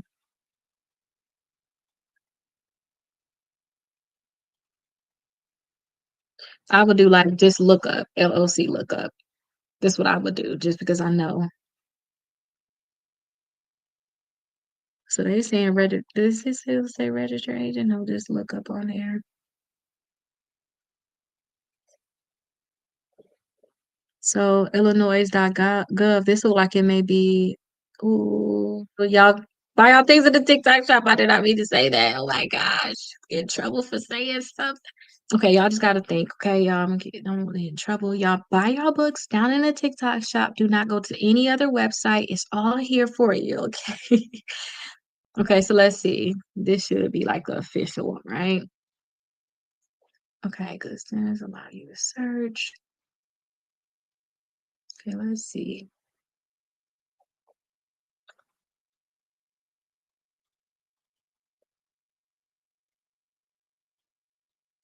Okay, did I not do it?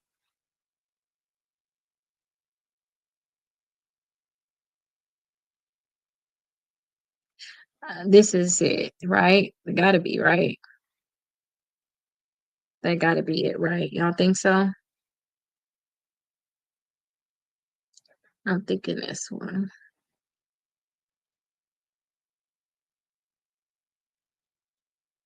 Y'all see that? Agent information. So take a screenshot. This the one for TransUnion. Y'all gotta just find the other one. Send in.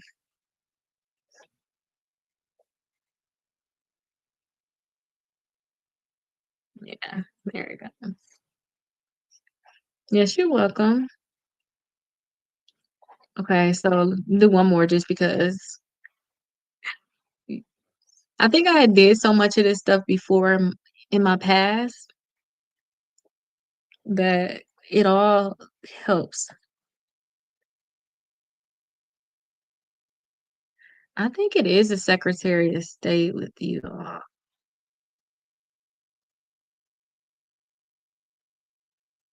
Um, I think this is it right here. Yeah, okay, so look, how it pop up just like this. That's how you know I want to look at this. I already looked this up for somebody else. Stay out my business, y'all, what I'm doing. But y'all can see this is what it is. Because how would that just pop up? If I say this and you already got Equifax that pop up. Okay, so let me share this one. But look, they got the same name. Y'all see, this is the same name.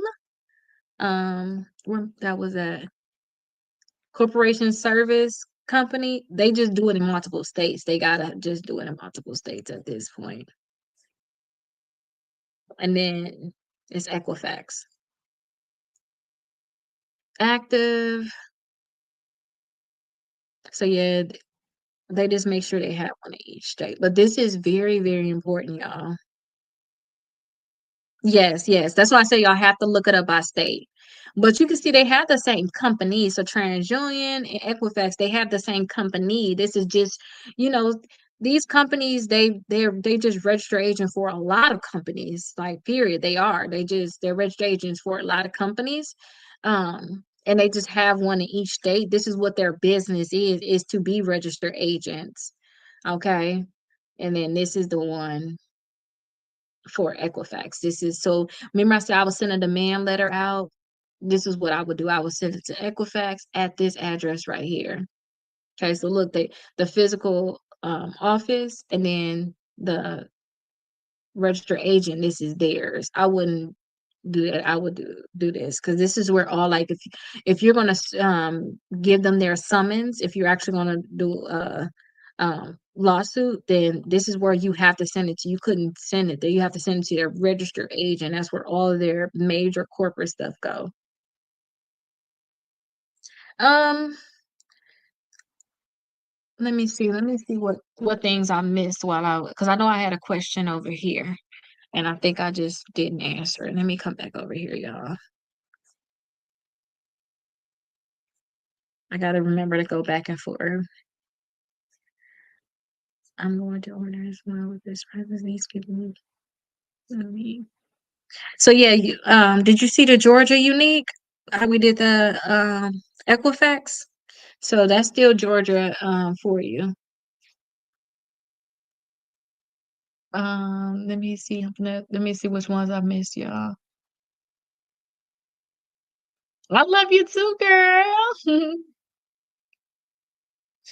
Y'all gotta think about it. We're gonna play off of information. When y'all actually do y'all case, y'all gonna find out stuff that, y'all gonna find out stuff. We start sharing information with each other, y'all. We are going to be amazing as a group. Y'all know stuff that I don't know. I'm just going off based off of my experience. So that's why I be open to sharing and stuff with y'all.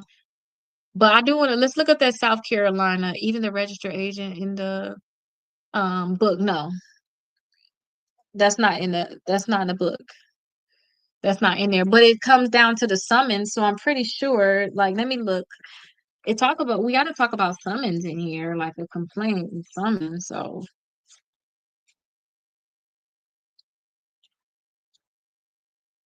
prepare for court. Okay, draft your complaint.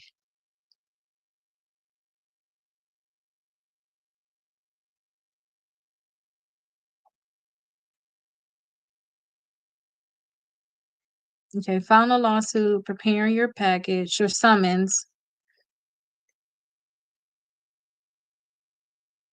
Okay, so I talk about serving your defendant. So once filed, you must serve the complaint to each defendant within 90 days. Services is what officially notifies the lawsuit. So you got two things. Yeah, I do talk about it actually in here detail. I know how much detail I gave in here, but you can hire the process server, which is the U.S. Marshal. So um, if y'all do the fee waiver, then they'll have the marshal go and serve them. Okay. And then it does say deliver summons and complaint. Yeah, I did have it very, very detailed. Like once I wrote this thing, y'all was on to the next thing. I think it says it like in this area. Can y'all see it? Like traditional service.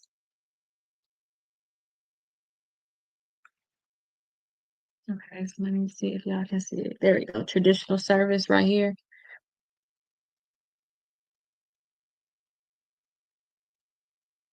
Like right in here. Y'all see it, the registered agents.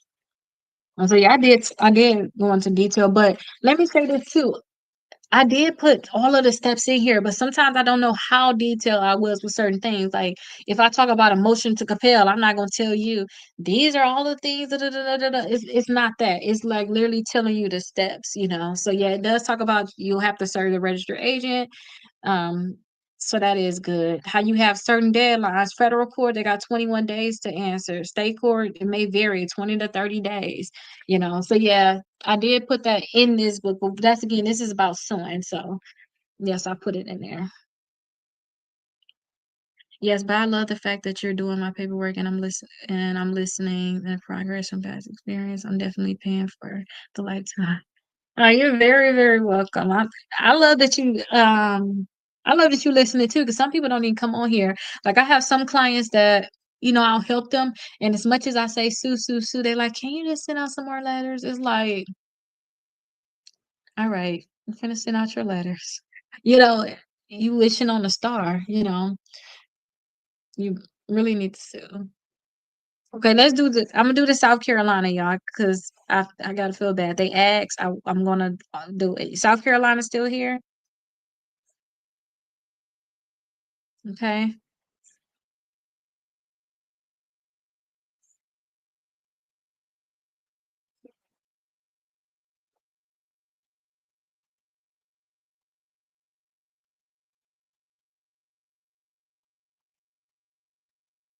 Okay, let's see. Let me add it here so y'all can see what I'm looking at. Like how I'm just searching it.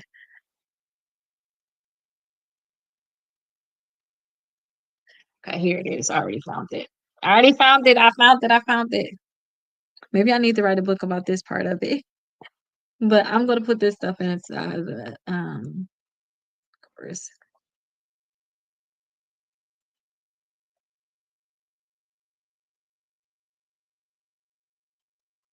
Why we beating up on them, y'all?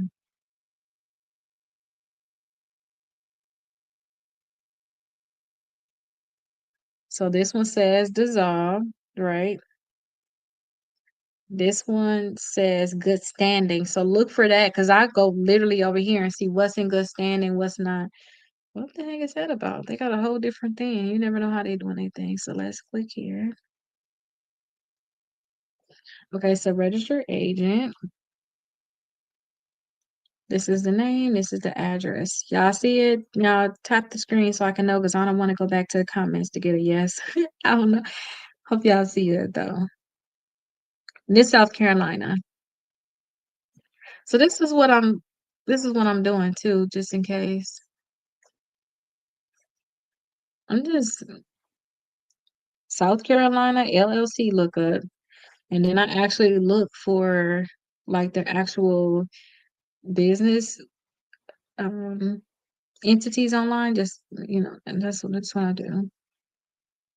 But make sure y'all buy your books here on TikTok Shop. I got in trouble so many times. I'm not trying to tell y'all to go to another website. I want y'all to stay here with me. Don't go anywhere else. I want y'all to stay here on TikTok, okay? I'll try to stay here on TikTok. Don't go anywhere else. Everything that you need is here on TikTok.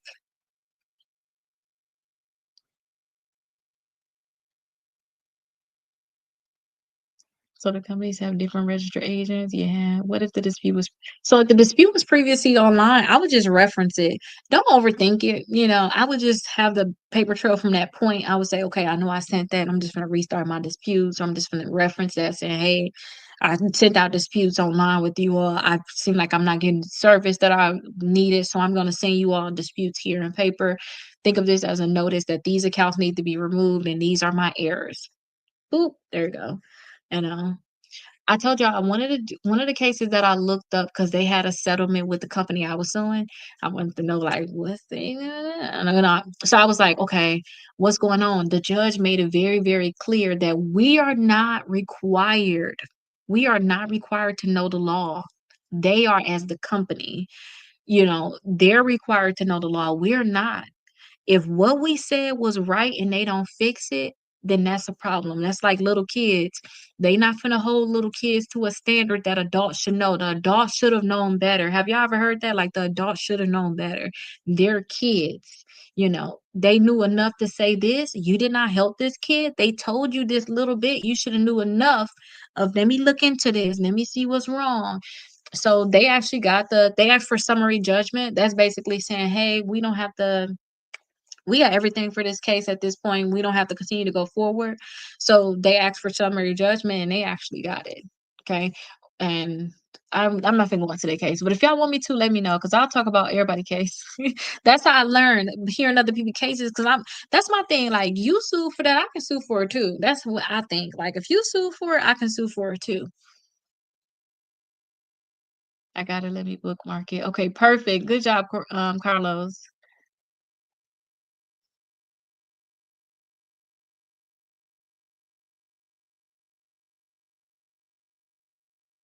Mm. Okay, yes, you got it. Okay, you got South Carolina on there. That's good. I do one-on-ones, but only for my members. So you can just pay to become um a member, or like in general, like pay the startup fee to be a member, or we get inside the course, y'all have the 6 months of free letters. Once y'all go through that process, y'all don't have to pay anything to become a member. Y'all just have to pay the monthly fee, which is only $29. So I have some members that's probably paying $79. They be like, Keita, I need to get up out of here. Let me switch it over. I'm like, just um do the switch. So I make it so that y'all can literally become a member for $29. Dispute letters, etc. The address that you provided in the list, but demands of summons go to the registration. There you go. You got it. That is what it is. Because at this point, we know we taking action. We about to sue them. So yeah, we not finna talk to their automated system anymore. So yeah, that's what it is. All right, y'all. So y'all know we got to do our 9 o'clock class now. I mean, we almost done. So y'all make sure y'all get y'all book. Follow along. So today, all we supposed to talk about was negotiation. Let me find my charger down here somewhere, somehow. Okay, here it is right here. I need it for my laptop. So again, all we were supposed to talk about in here was negotiating. And I talked about negotiating, and y'all know where to send y'all negotiation. Okay, so tomorrow we're going to talk about should you pay the collection or should you wait? Okay, so I'm just really for this day, I'm going to talk about like statute of limitations and stuff like that. That's what I'm going to talk about with you all tomorrow. And again, once we get these collections down packed to the point where if they call y'all, text y'all, y'all think it ka-ching, ka-ching, I'm gonna go against y'all. Y'all don't have to come against, I don't have to worry about y'all coming against me. I'm gonna be happy because what I don't like is that I realize a lot of my clients, if I can be honest, they don't even know how to protect themselves. I didn't even know at one point. So that's why in the process of me teaching how to build your credit, I made sure that in here I talked about how to protect yourself. And with y'all watching this, and then also y'all having access to the course, y'all gonna have the additional videos on like, Keita said something was up with that. And even if y'all was to do, we did, y'all know what we did. You know, we looked into things. If y'all have to look into things and stuff like that, at least y'all know that it's there. Y'all know that it's possible. Like, no, I heard this. It got to be this. Let me just see how I can make it work for me. That's what I want us to do. Y'all ever hear Tupac say that he know that he not gonna he might not be the change, but he may spark something in somebody's mind to be the change. Think about it like that thing. I can't probably change it for you. I'm not a lawyer right now, but I can spark it in y'all mind to know that it is a change that can happen. Okay. So tomorrow we're gonna be on day 20. So y'all, we about to be 3 weeks in 2 more days. Thank you so much, Allison. We about to be 3 weeks in 2 more days. Can y'all say consistency? Okay. I've been late every day. Like I've been like 3 minutes late to the live. And over here I've been like more 4 minutes late, 5 minutes late. But you know what? I'm here and we're handling our business. So consistency is it. So right now, y'all, we're gonna do this now. Okay. Yes, consistency. 1 year, that's all I want. I was like, can I just be consistent with something? Can I be consistent with something? So we just got done with this. So we did 7 o'clock, 8 o'clock Eastern Standard Time. So now we're doing 9 o'clock, which is the raise your credit score 100 points in 30 days. Okay. So that's what we're doing right now. So we are in day 4. Did y'all actually do y'all disputes? Did y'all send them out? I told y'all too, y'all have the option to do the 6 months of letters. And wait, Harvey said something. I just remember I gotta say something back to him. How do you become a member? It's not necessarily a group, it's an actual membership. It's a separate like membership. When you get in there, well, you know what? Let's not even play no games. Let me show you. You got 2 different ways because you don't even have to be where you finna go to do that. But you want to go where you finna go though, because you're gonna have stuff that not necessarily there. Okay, so I'm in my house, right? Y'all get what I'm saying? I'm in my house. No, y'all know what my house is? I'm kind of trying to train y'all on my house. Like y'all know what my house is. Okay, let me see. Y'all know what my house is?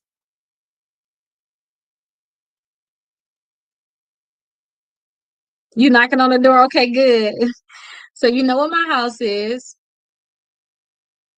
Um, so y'all know it's always sales right here in the TikTok shop. Y'all know it's always sales here in the TikTok shop. My goal is to be here before I go to law school. Yes, it is.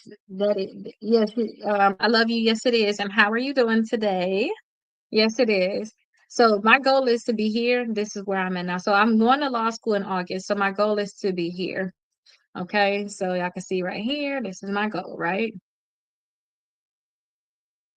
So instead of y'all paying a fee to get in, y'all can just do one, step two, which both of those are free. Step three is $1. Step four, which is free.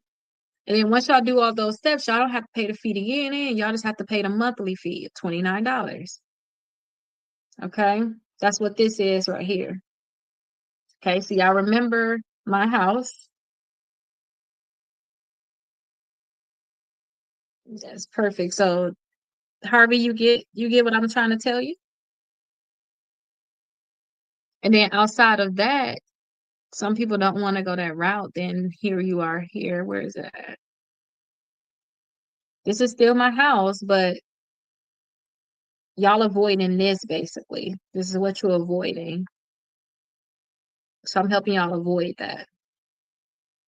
You already got y'all books here in the TikTok shop. Y'all don't need to go in there and do all of this. And then two, lifetime too. If you like Keto, I want you for a lifetime.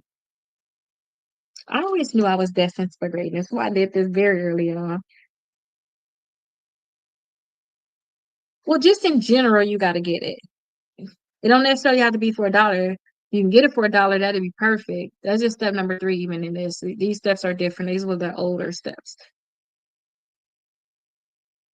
So in general, you have to get them for $1 because that's what I use.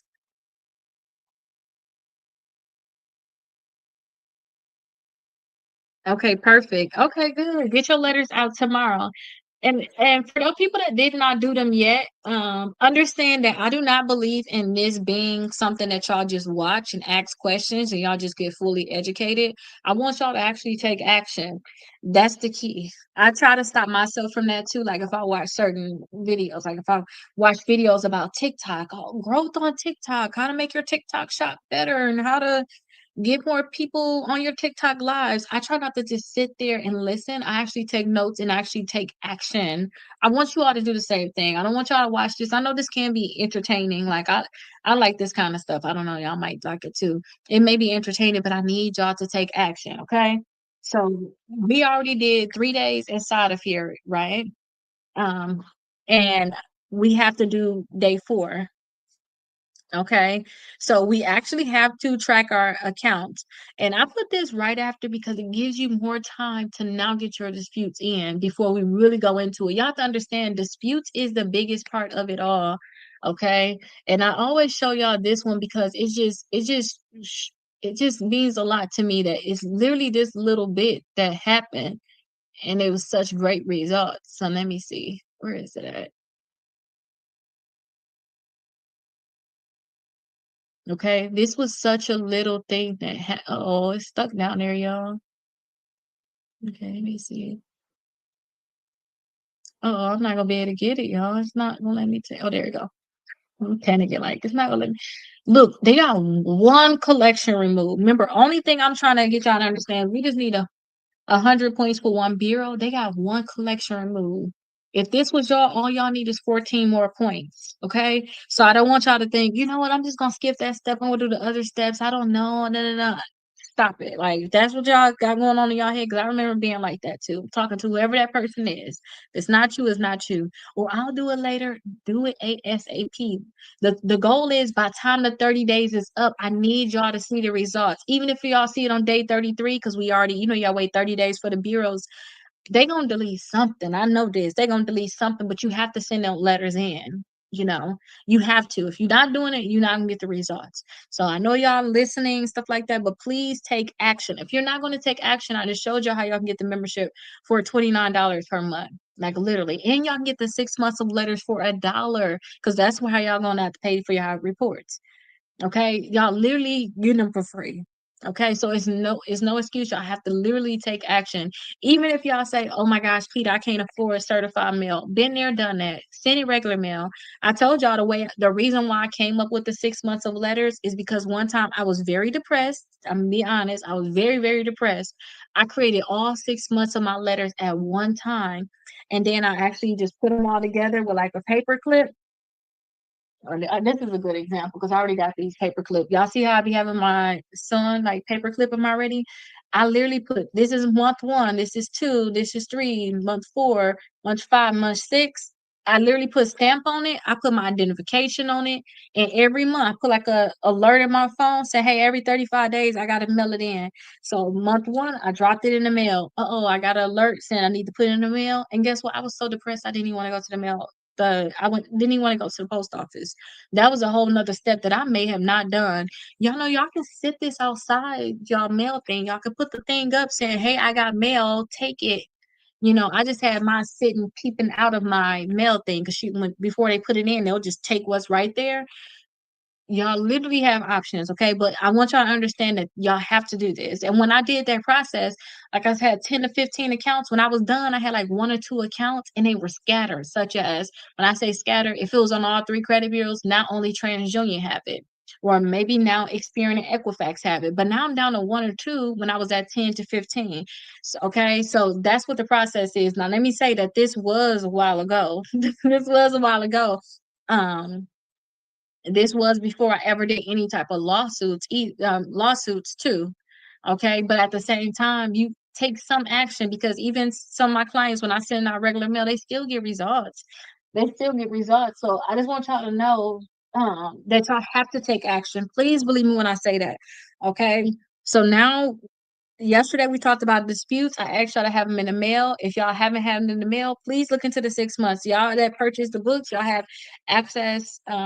Y'all have the course, and then I showed y'all my house. My house showed you the same thing, right? My house showed y'all the same thing. Okay. So what I like to do with all of the things, y'all know how we have all of our disputes. I like to actually track my disputes. I like to track the accounts. So y'all know we have our credit reports, right? What I also like to do is you guys can have like a spreadsheet. So let's actually just make a spreadsheet to make it easier for you all today so that y'all can see how to track y'all accounts. I'm not going to make it hard. Y'all can track what y'all want to track. Only thing that we going to track is we going to track the name of the account. I didn't even do this actually too with the other ones. But I'm gonna do this with you all because this is a very serious thing, especially when y'all doing the 30 days. Y'all need to we trying to get points. We have no room for error, okay? I told people just track it inside of your workbook. So like get like a page in here and actually track it this way inside of your notebook. And I think that you know what, let's just do a Google Doc and just track it just like that. But as I'm typing, y'all should be writing because it should be easier. And then also, um, these are the numbers that y'all need to make sure y'all have because we're tracking these numbers. This is the tracking number for y'all certified disputes. Can y'all see that? This is our tracking number. So when y'all get y'all actual receipt, it's gonna look like this. So y'all can get this part back. That's the number we're gonna track. So let me show y'all how we would actually track it. Let me pull up our report that we're going off of, and then I'll show you how we'll actually track it together. Let me see if we got any questions. You gonna do your disputes tomorrow? Okay, perfect. I'm gonna make sure I send you that information. I signed up for the membership. How long it should take for somebody to contact me? If you did it all the way, you should get contacted within 24 hours. And then also too, one of the steps is to call. Also, if you wanted to get processed faster. Hey, Indigo. I see you tagging me. Did you say something and I missed it? So the letters that we get for do we get those? You're not getting them for $1. You're getting your identity IQ. So for you to even know what's on your account, you're getting that for $1. It's a dollar trial for 7 days. So you get all three credit scores and all three credit reports. You're getting the ones from me for free. Again, because you got to follow the steps. I'm trying to get to 100K. You know what? So that's like a part of my thing. I just want to. I know I can get there that way. But I do think that you should. Send them certified regardless. Yes, all the letters that we send out, y'all, we need to send them certified. Do I need? Oh yeah, you have to identity IQ. Period. It's just that hopefully you'll do for $1. Okay, so let's start looking. Let's start doing our accounts. So let me look up our sample.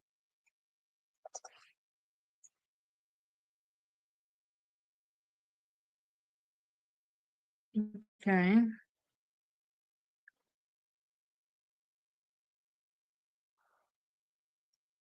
Okay, so I'm pulling this up so we can actually type it on out. And I'm going to show y'all how I'm just going to copy and paste. I'm the queen of copy and paste. I tried calling today. I left a voicemail. Can you confirm the best number to call? The 407-374-2747. Yes, please. Just leave a message. Or you can text too. You can text there too. Okay, so let me show y'all. Let's actually start tracking our accounts, okay? And then I got some certified receipts. I'm going to just come up with some numbers. But it's literally as simple as this, y'all. Okay? I don't want y'all to make it overly complicated. Okay, remove this. Let me just turn this around. Y'all all in my nose.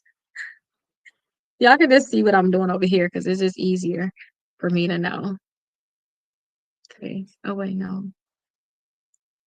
Stop sharing. We're sharing a window. Which one are we sharing? We're sharing this one.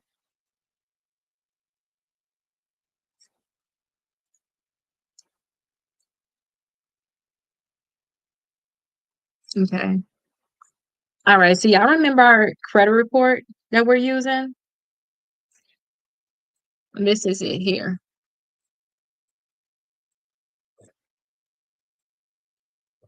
Okay, so let's act like we sent out the disputes for these companies or whatever, right? So we're gonna do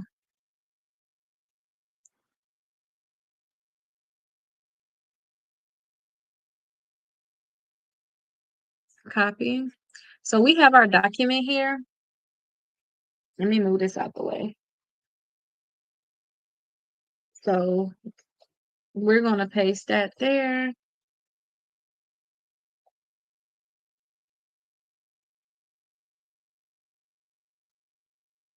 We're gonna paste that there.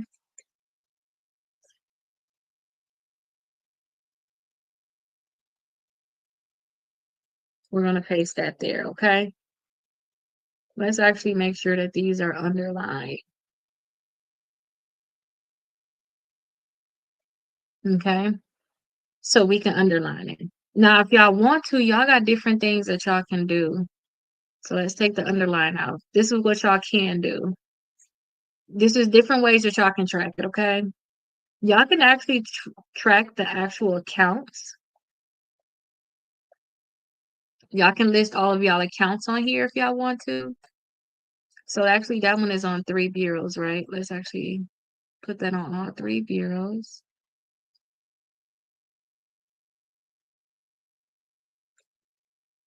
Okay, perfect. Let's put that right up under there. So y'all can just track it this way.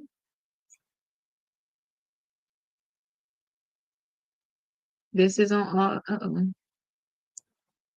It's on a one-handed, y'all. Please bear with me. Oh my gosh, there we go. Got it. So track your accounts. I think these are the ones we put on our letters too, right? Yesterday. Okay. We did our letters. Okay, look, y'all, this was only on TransUnion. Can y'all see that? So let's copy this and only put it under TransUnion.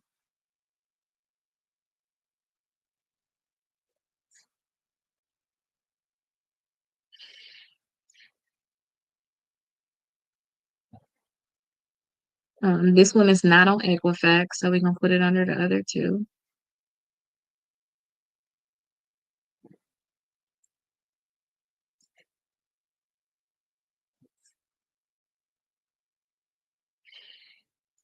Okay, let's do one more. Okay, this one is not on Equifax either.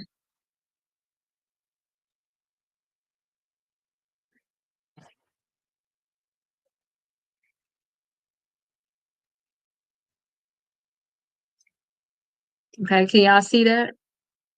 Okay, so we have that on there. Let me just make this smaller. Okay, so let's make this a little bit. Let's just make these what 16. Y'all can write this on, you write this in your notebook, your books. Okay.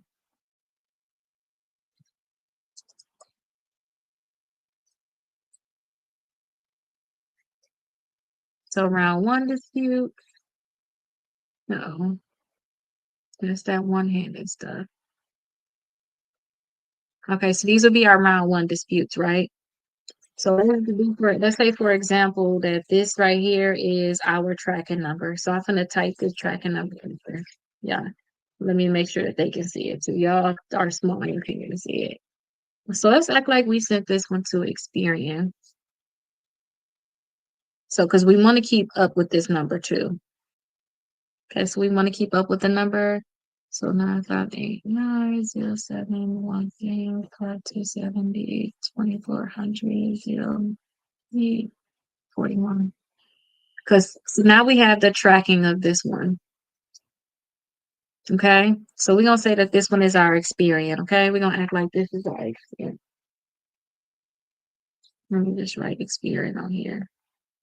Okay, y'all can be writing this literally on notebooks just like this. Okay, because I like the notebook because you can keep track of everything in there. And remember, I told y'all need to have damages. That's why I kept telling y'all, hey, how is this hurting you? How is this? That was my way of trying to get y'all to really do everything within that notebook because it'll be when y'all do y'all case, y'all have everything organized right there.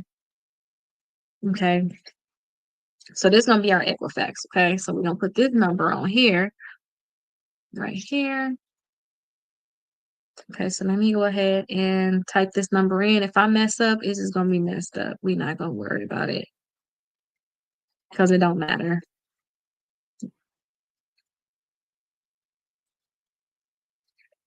Okay. So this is our Equifax. Okay, can y'all see that? And then last but not least, we have to track our TransUnion. Okay. Now this is important, y'all. We need to keep this stuff organized. Okay, so this is going to be our TransUnion. I need this out the way. So all I'm doing for the other people that's watching on the other end is that we're just literally just putting our tracking numbers on here. That's all certified to see, so we can keep up with everything.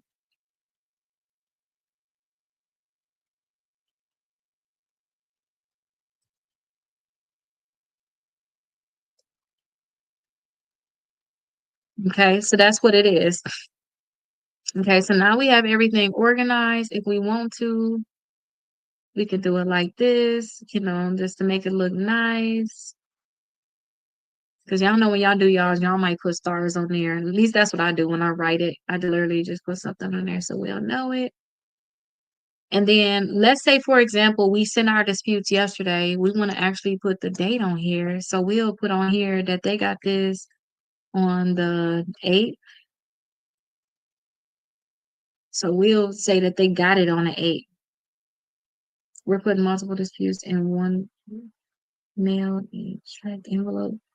Multiple accounts are on that bureau. These accounts are on this bureau. These accounts are is this bureau. So we're doing 3 different letters for each credit bureau based off of like where they're reporting. So like this account, it wasn't on Equifax, so we didn't put anything on that letter to Equifax.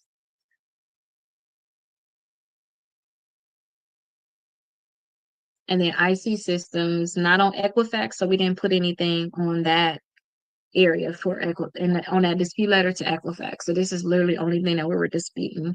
It's more accounts, but this is just still an example. Okay, those more accounts for this person.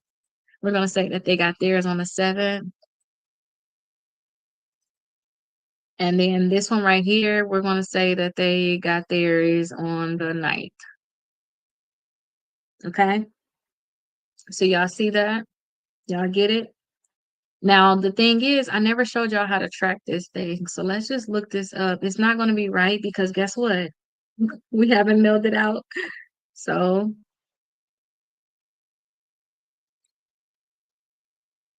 So we just look it up. Okay, y'all see it? I don't like to do this. I don't like to go to the main source, the actual thing. Okay. I showed you all, and that's in the 7 o'clock class and 8 o'clock class. I actually showed you this.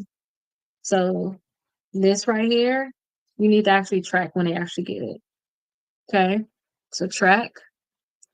Now they saying no tracking gonna be available for it, but you know what? Let me track somebody so you can really see it. I'm gonna track one for real so that I can see it. Let me see who would be perfect.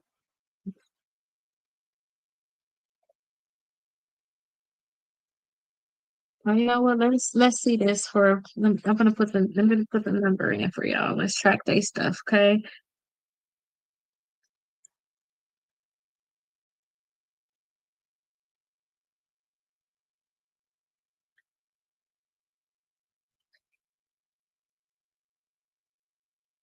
Okay. Hopefully I typed that in right.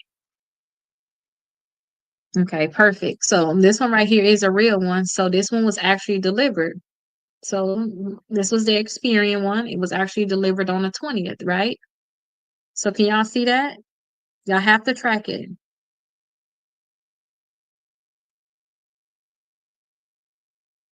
Okay, so you want to see one dispute letter with all the disputed accounts per bureau. Got it. Yes, that's exactly what it is. Okay, you got it. Okay, so this is the thing. So we know when it got delivered, right? We already put it on here. So we already tracking that. So don't forget this is just round one. When we do round two, we just gonna literally copy all of this, delete what accounts are not on there, and then we're gonna resend it, redo our track, and redo our dates, whatever, right? Now, this is the thing. Y'all don't even know when y'all gotta do your disputes again. This is important because y'all technically gonna have to do this after this class is over with. I'm going to do this book again, like how y'all watching it. We're going to do this book again. So we're going to do the Raise Your Credit Score 100 points in 30 days. I'm doing it right here on TikTok starting December 1st. But during that process where everybody's still doing their round one, y'all need to do y'all round two. Okay, y'all get what I'm saying? Because y'all already gonna have send this out. Y'all can still go through the process with us. You can do round two, ask me a billion questions. I'm gonna be here for it. Okay. And then I also made it clear too that if y'all need to learn how to do round two, y'all should watch it here. So again, for people that bought the books, y'all have access to the course. Y'all have access to the course. So I said, I think on day 28, let me double check. Yeah, double day 28, I said, hey, I'm gonna do the disputes no response for you all, and I'm gonna create the free ones for y'all. Y'all gonna have it in the course, right? We're gonna talk about late payments that day, but I'm gonna show y'all too round two because we haven't been talking about late payments for enough time. Y'all need to know round two. So y'all need to keep in your mind, hey, when is that time gonna come? So we did number 19 today. So y'all need to know, okay, how many days it gonna take to get to 28? That's the date during class number 7 and class number 8 that I'm gonna actually do the round two disputes. Now they have 31 days to respond. So I like to figure out what's the 31st day from the latest dispute. Because they have 30 days to respond. So if you pull it on the 7th, you didn't give these two companies enough time to respond. I'm not trying to give y'all legal advice. I'm not trying to tell y'all anything in particular, but if I only go off of this date right here, which is Equifax Day, if I go only off of the Equifax Day, I would think that in a lawsuit, these two bureaus would say, well, she didn't give us 30 days, and then it was going to fail. It's going to be like, well, dang, I messed up. We got to give them ample enough time. Just like these collection companies try to sue us too early. Now they got a chance of getting these things thrown out, or they called us now. They did what they did they wrong stuff. Think of it that way. So what I like to do is I like to go off of the latest day. Yeah, they get more days, but guess what? Are you going to pay for multiple reports? No. So we're gonna go off of this date right here. Okay. So,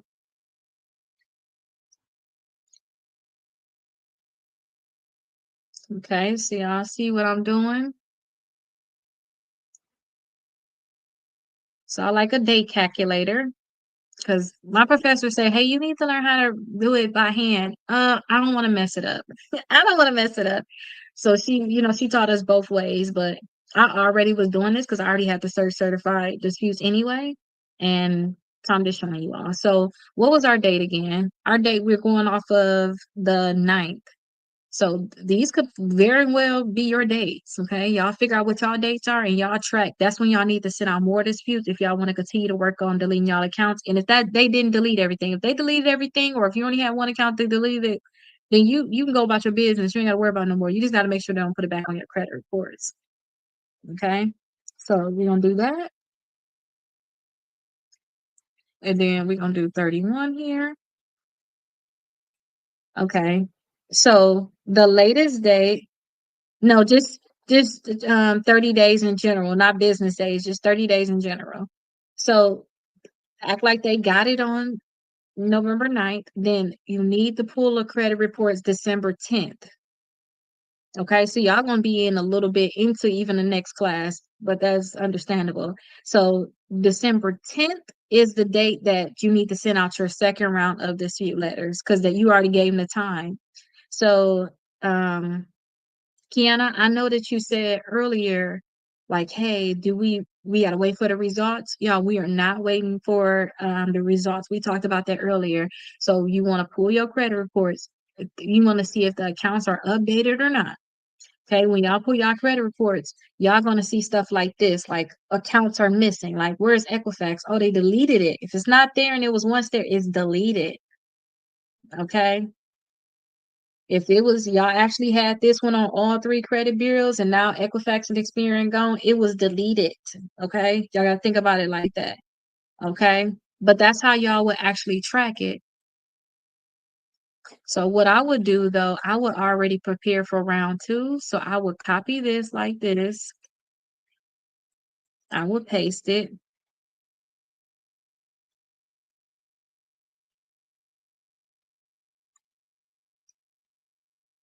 Oh my, December 10th is my graduation too. I can't wait. So that means I got 31 days. Oh, from the night. Oh my gosh. Okay, from the night. That's fine. So what was it? 12. 10. So this is just letting me know. I need reminders for myself, and I will put this in my calendar so that I would remember. Okay, y'all get it? And then this stuff, I will just delete it so I don't get confused. We just wanted to copy those accounts. Okay. Y'all get it? Thank you so much. I cannot wait. So y'all get how we're gonna track all of our disputes basically? So right now we're literally just doing this right here. Now, again, remember I told y'all like this collection up here, y'all gonna see if they respond to your disputes, y'all gonna see a account or two come off. Some of y'all may see all of your accounts come up. Everybody had their own little thing. The credit bureaus pick and choose who they want to deal with, who they want to fight with, okay? But the thing is, if they think they're gonna continue to fight with us, they got another thing coming because no matter what, I want y'all still to set up for this. That's why I said send it out certified mail, okay? That's how I want us to be. But this is how you all will actually track your disputes. So this is how you all are going to track your disputes. And then also y'all tracking y'all accounts too, which is all we need to talk about today. Okay. So this is how y'all will actually track y'all accounts. Okay. So we're referencing this here. So I tell people I would suggest y'all just keep it open so y'all can see it. Y'all can y'all don't have to pull y'all credit reports early on here. They'll let you pull them every 30 days. So after, when December 10th comes, then we pull them. You don't want to pull them on the first because they say, oh, your reports are available. I don't care. I need to wait until the 10th. I'll get my free one then. Y'all get what I'm telling y'all? You'll say, hey, I'll get my free one then. But we already know at this point, um, hold on one second, y'all. Let me show y'all just in case for some people that ain't see it. Okay, let me see. Let me go back here. I don't want y'all to see this, y'all. One second. So I'm gonna show y'all the dispute letter we did yesterday, just so y'all can understand, just for those people that wasn't here. Okay, I'm gonna show y'all that dispute letter. I just want y'all to fully understand what's going on, or it's gonna be for naught. So yesterday, remember we did our dispute letters? This is what our dispute letter looked like. For those people that bought the book, you already have this whole document that's here. You already have this in your course for free. Okay, if you already got your books, you haven't gotten access to the course, don't trip. I'm gonna make sure I send it to you all. Message me if you don't get it. Okay, be like, hey Keita, I haven't gotten it yet. Message me, and then I'll make sure and message me your phone number too. Okay, so this was our letter to Equifax. And again, we had those two accounts listed because I don't know how far we got, but we have these two accounts listed here. And then we go on here. Look, we only have two accounts listed here too. Okay. And then this was our letter to Experian. How many? One, two, three, four. Okay, we did the same amount. Okay, we did good. So we went the same path. We got those four accounts listed. And then our letter here to TransUnion. We got one, two, three, four, five. Okay, we did an extra one on this day for this one, but that's fine. Oh no, look at us. We did it. We did it. Okay, we did it good. Okay, so we have the five accounts. Okay. So that's basically what we're doing. We listing all of the accounts that we disputed. We put it on this document. We know the tracking number. We know when they actually got it. We know when do our follow-up disputes, which is the most important. Okay. So when you pull a credit report again on this day, and y'all may see y'all accounts come off sooner. Okay. So y'all may see y'all accounts come off sooner. Let me show y'all what it should look like for those people that just don't know. Okay. So y'all get y'all accounts off sooner. This is what it should look like. Let me show y'all. This is what it should look like. Accounts deleted. Can y'all see that? This is what y'all should see.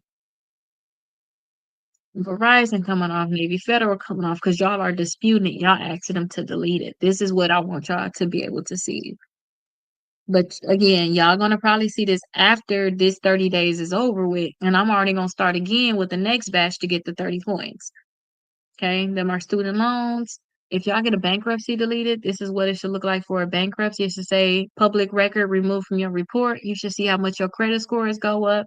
Again, a student loan deleted. This is what it should look like. This is what I want y'all to look for. Now we still have to work on our inquiries, so this is what it will look like for our inquiries, and then two more accounts being deleted. This is what you should see: the Home Depot, Kickoff, Discover, a Credit Union, Best Buy. This is what y'all should see based off of us doing those dispute letters. Okay, this is what y'all should see, and then this is a closer look at like what a bankruptcy would look like.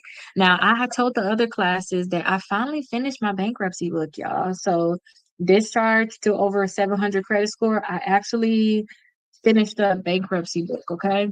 So I should have that in a TikTok shop pretty soon, but I'm showing y'all the same actions that you would take for a bankruptcy. It's just that bankruptcy, y'all have more steps that y'all would have to do.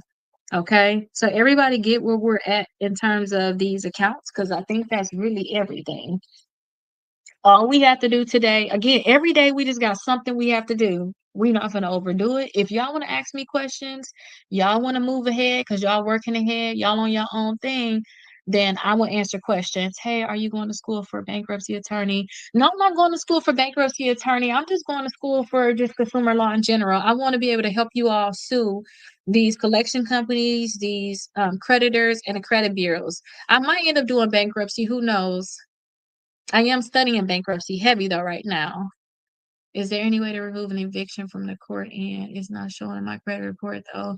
Yeah, so we talked about that. You got to go down to the courthouse and ask them, how can you remove it? You got to ask them and just do their steps. You know, you got to ask them how to remove it, and then you just have to do their steps. I have a question. Can I join to ask? Hmm?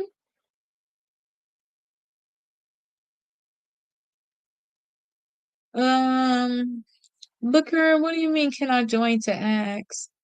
Oh, I get it. I get it. I'm getting it. It's late, y'all. It's late. You want to come on here?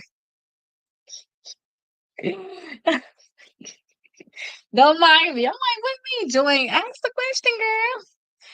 I'm sorry about that. I'm like, what? I kind of, but it's not like it's like you in the tub or something. Hmm.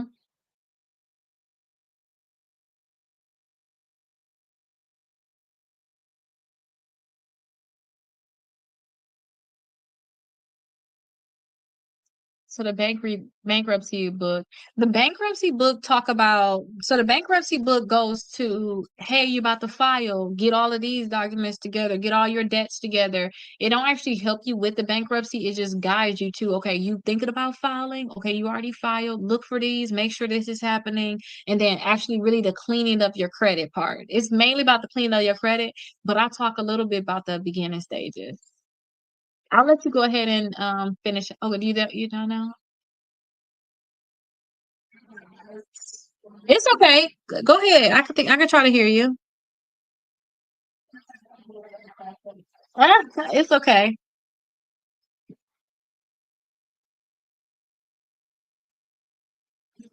Yes, yes, you sound perfect. I need your mic. Okay, look at that TikTok. Don't give me no violation. It's right here on TikTok.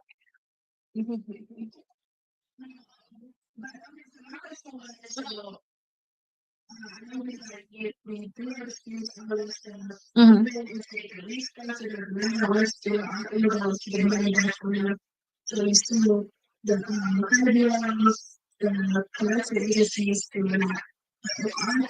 If our account never went to a collection agency, how do we still get money from the original creditor? Like, what does that look like with suing them? Yes. So again, I'm not trying to give you legal advice. We just talking about what I would do. Okay. So if they end up deleting the account, we don't have a lawsuit. We don't. They delete the account. That they haven't they didn't set themselves up to basically be sued. But if they keep the account on your credit reports, then they're setting themselves up. So the company that's reporting, and then also the credit bureaus. The way that a creditor can be set up, or the way I set up creditors in the past, is just based off of your full reporting of the account. So remember I was showing y'all like the breakdown of the account. Let me show you right now so you can see. Because I had like $35,000 worth of debt. I didn't get to sue this credit union, but I did say, hey, this is wrong, that is wrong. They said, you know what, we're gonna delete it. They ain't try to come after me, and then they passed the statute of limitations now, so it's over. They can't do anything. So let me show you. Like, you have to just find the errors on your account. So remember we was talking about that Capital One account with you? Remember we was talking about them before? So this is what it would be here. So say if this was your Capital One account, right? If you wanted to get it deleted. When you do your dispute letters, you just want to talk about every single error that's on your account and talk about why it needs to be deleted. Hey, the monthly payment on my accounts is incorrect. The date open is incorrect. The balance is incorrect. The high credit is incomplete. That's gone, so it's incomplete. The past due amount is incorrect. The payment status. You just want to talk about everything that's wrong with the account because they're required to make your account 100% accurate and 100% complete. And then also the credit bureaus, which is all three of these credit bureaus are required too. So you can think about the credit bureaus just catching a stray basically, because you're really trying to go after this company, but since the credit bureaus want to instigate and tell your business that's all they doing, then that's why I would go after them, should I say. I'm not trying to get everybody. That's why I would be able to go after these companies. But if they delete it, right? So if they go ahead, you send out a dispute letter, and they delete it from the credit report, you got what you want, which is mainly the deletion, but you're gonna find that you're still gonna have some companies lingering behind like this. They're gonna delete it from two bureaus, but they're gonna leave it on one. So now it's like, okay, now I'm gonna come after you and I'm going after you because why you still got it on my credit reports? That's how that will work. Okay, so basically,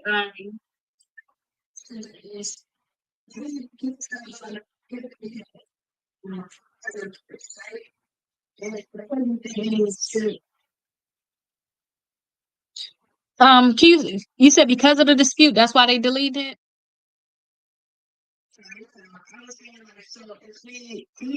I can hear you good. I can hear you good.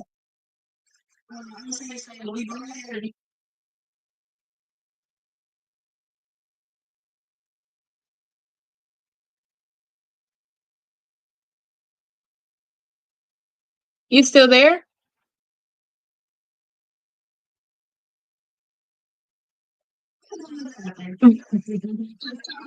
Oh, okay. I'm like, let me ask just in case.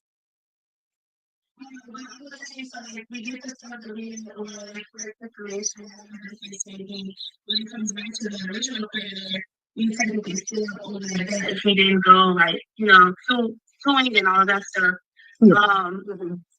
we just kind of wait for the statute of limitations to come, and then it's like, okay, now they can't sue for that debt. That's what I did. I waited for the statute of limitations, and after that time, it was like, okay, it's deleted, which is the main thing. I want to get it deleted. I wasn't even thinking about statute of limitations.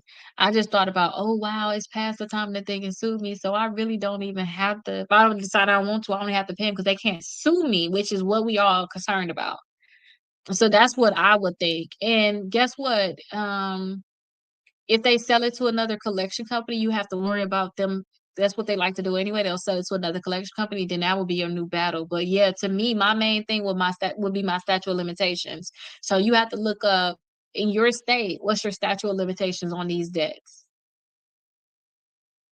Okay, got it. With the statute of limitations, Mhm. if you really go to court as far as suing, you can technically still order that, but there's loopholes on that. Right? Right? Get that understood? Yeah, but what loopholes? Because you can say it, I can't. Well, because as far as the statute of Mhm. limitations, and then if it goes to another collection agency, just you have to take it to court to sue, and Yep, yep. And you really, I would hope for that, because then you ain't gotta be running. I hate the thought of running. Like, you know what I mean by that? Lower look your shoulder. Yeah, that would be the thing. But I always say some people like, well, I wouldn't like the thought of even waiting on that. My thing is this. What's the worst that can happen? So say if you like $9,000, okay, say if you get that thing removed from your credit report, what if they never sue you? What if they never come after you? Then you get past that statute of limitations, then what? Like you won't be able, that company probably won't want to deal with you unless you include it in a bankruptcy later on or something. Like that's how Capital One is. But my thing is this, you gonna pay it or not? And I don't want to pay it. So, I would have to wait. If you ain't got the way to pay it now, I would rather go this route. You know what I mean? Because what you gonna do? We wouldn't be talking about nothing if you could just pay it. You get it? So I'm like, I would rather just go this route. And then a lot of companies too, they're going to sell it to the collection agency and they're going to sell that thing multiple times too. So you want to kind of stop them. That's one thing. Like when I did my lawsuit with Milan, I told them don't sell the debt. That was one thing I asked for in my complaint. I want $8,000. I want you to leave my credit report, and I don't want you to sell this debt again, because even if they was to give you, think about if what they gave me $8,000, what if they deleted from my credit report? I still got to think about you trying to get his debt to somebody else. I gotta have this problem again. So I would ask for them not to sell it again. And not even just in your demands, honestly, in your settlements. Like that's what you ask for in your settlements. Because your demand, you just talking to them. They can decide whether they're gonna do it or not. Sometimes you gonna have to go through with the full lawsuit, then what? You know? So I would ask for that in the actual settlement. And you need to, like, if I'm looking at a contract, like I would have to like literally read it line by line, like to see, okay, I don't like this word and I'm crossing this out, circling this, telling them switch this, da, da, da, da. And that's just in all contracts in general. But you got to make sure that wording is tight in there, because they could be. You don't never know if they try to be slick or not. They was being slick anyway by not even answering your dispute. So you already got to be on. I don't trust you. You got to have that kind of attitude.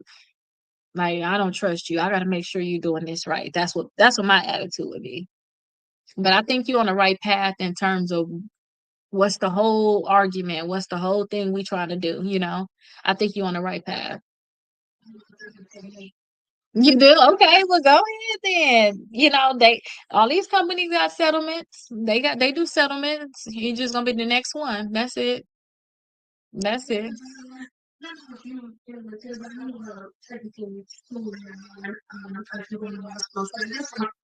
My question is, Mhm. I see like people talk about like, oh, it's like when you look at the mission and things like that, they got this stuff like as far as taking entertainment or certain like things that they were in their contract that you like these people would so they would also get money back from Mhm. I don't know if you remember any of that, if that's even Mhm.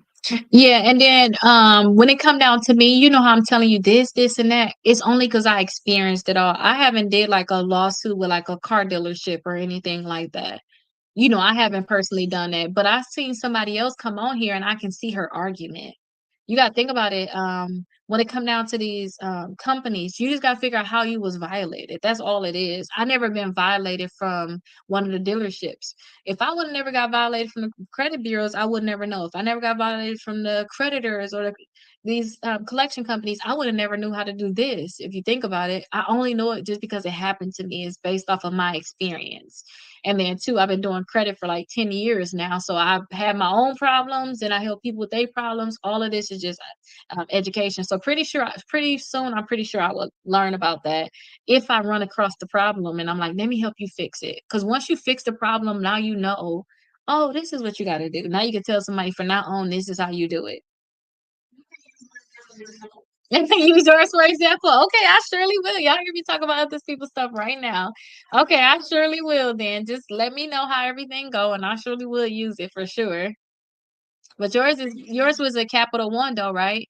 So I kind of, if you think about it, I already kind of dealt with Capital One because my Midland account was with Capital One. And I already told you since I did that lawsuit, Capital One don't want to deal with me, and I'm okay with that. I'm all right with that because I didn't like the relationship I had with them in the first place. So that's how it is with that. But that's why I think that they're going to sell it. I think that they're going to eventually sell it, your Capital One account. And then two, I got my Capital One deleted. I just got it deleted. And I had business accounts with them, personal accounts with them. When I had one problem with my personal account, they closed all of my accounts. And I'm like, oh, I don't want to deal with y'all doing this because that's not fair to me that you would do that. So yeah. Yeah, you kind of just like another question then. Hmm. So, because you like you say, you probably was born on sell it or whatever. So, so that's kind of for them to sell it. So they're gonna start the collections company or No, because right now all we thinking about, paper trail. Yeah. yeah, not even that. Right now, all you thinking about is what you got a problem with right now. Right now, you only want to remove the account from your credit report, period. That's all you're trying to do. Like, right? You're just trying to remove from your credit report. So if they later on sell it or whatever, let them do what they're gonna do. You're gonna find out about it because that new company, that collection company, is supposed to notify you, say, hey, I got this new debt for you. The amount is this. If you don't respond in 30 days, I'm put on your credit report. And that's where you have to send out that validation of debt letter to them, and then you got to start the battle with the collection company. But you don't want to wait. Like, what if it take them 2 years? Like, no, I need this charge off today. Like, you got to get that going now. Because Capital One get deleted all the time, and you might mess around and get it deleted. But if not, then and it's still on one of your credit reports, then it's like, okay, good. I could probably work with something now at this point. But you want to keep your old credit reports too, because now you got to show the different errors. Like, what if it stay on one credit report? Then you still got to show, hey, originally when I looked at Equifax and TransUnion, they had this. I know Experian only got it now, but they had this before. How am I supposed to trust what you're saying? That this account is correct. So just keep all of your stuff and just play it by ear. That's it. That's why I say just play it by ear. You don't know this thing while we talking. That's why I say usually for the first month, I don't even like to talk about accounts with clients. This thing can be gone. I remember spending hours worrying about an account and then the next month it's completely deleted all three credit reports. You waste time. You got to know which ones you're gonna fight with. You might get this thing deleted and then they don't want to smoke with you and then you move on to something else. You move on with your life, you move on with your credit, and then you just look out, okay, are they trying to come after me? And guess what? If they trying to come after you, it's not gonna be a difference. They was gonna try to come after you regardless, and you weren't trying to settle with them anyway, or whatever the case. If you wanted to, you would have been settled. So you deal with that problem when it comes. That's how I like to do it, because we can assume, and we can just look crazy. Yeah, so we'll see. Yeah. Yes, you're welcome. You're welcome. Have a great night. Yeah. Bye bye. Thank you. Okay, perfect. I like when we can just go back and forth like that. Make it so much easier because I be reading these things. I be like, what that say? So the bankruptcy book assist in filing, or does it help you get the bankruptcy removed while cleaning your credit? So when I wrote the bankruptcy book, remember this is the book that I was supposed to have for you all. Every year, I mean not every year, every month I'll say I'm gonna spend all my extra time. Y'all know I don't really watch TV at all unless I'm trying to put myself to sleep because I have like I guess since I'm recording late like this, I can't sleep that well. But other than that, I literally been just writing. I know all this stuff like the back of my hand. I got my credit scores to the 700s after I filed bankruptcy. So I just talked about everything that I did in here. Um, So let me just go over what we talk about in here so that you all would know. Okay, so first we're gonna talk about bankruptcy and your credit, about how you can get your credit score back up over 700s in 6 months. Don't worry, don't listen to other people to my bankruptcy gonna rule your credit. If you're gonna do it, you're gonna do it. If you're not, you're not, period. Okay.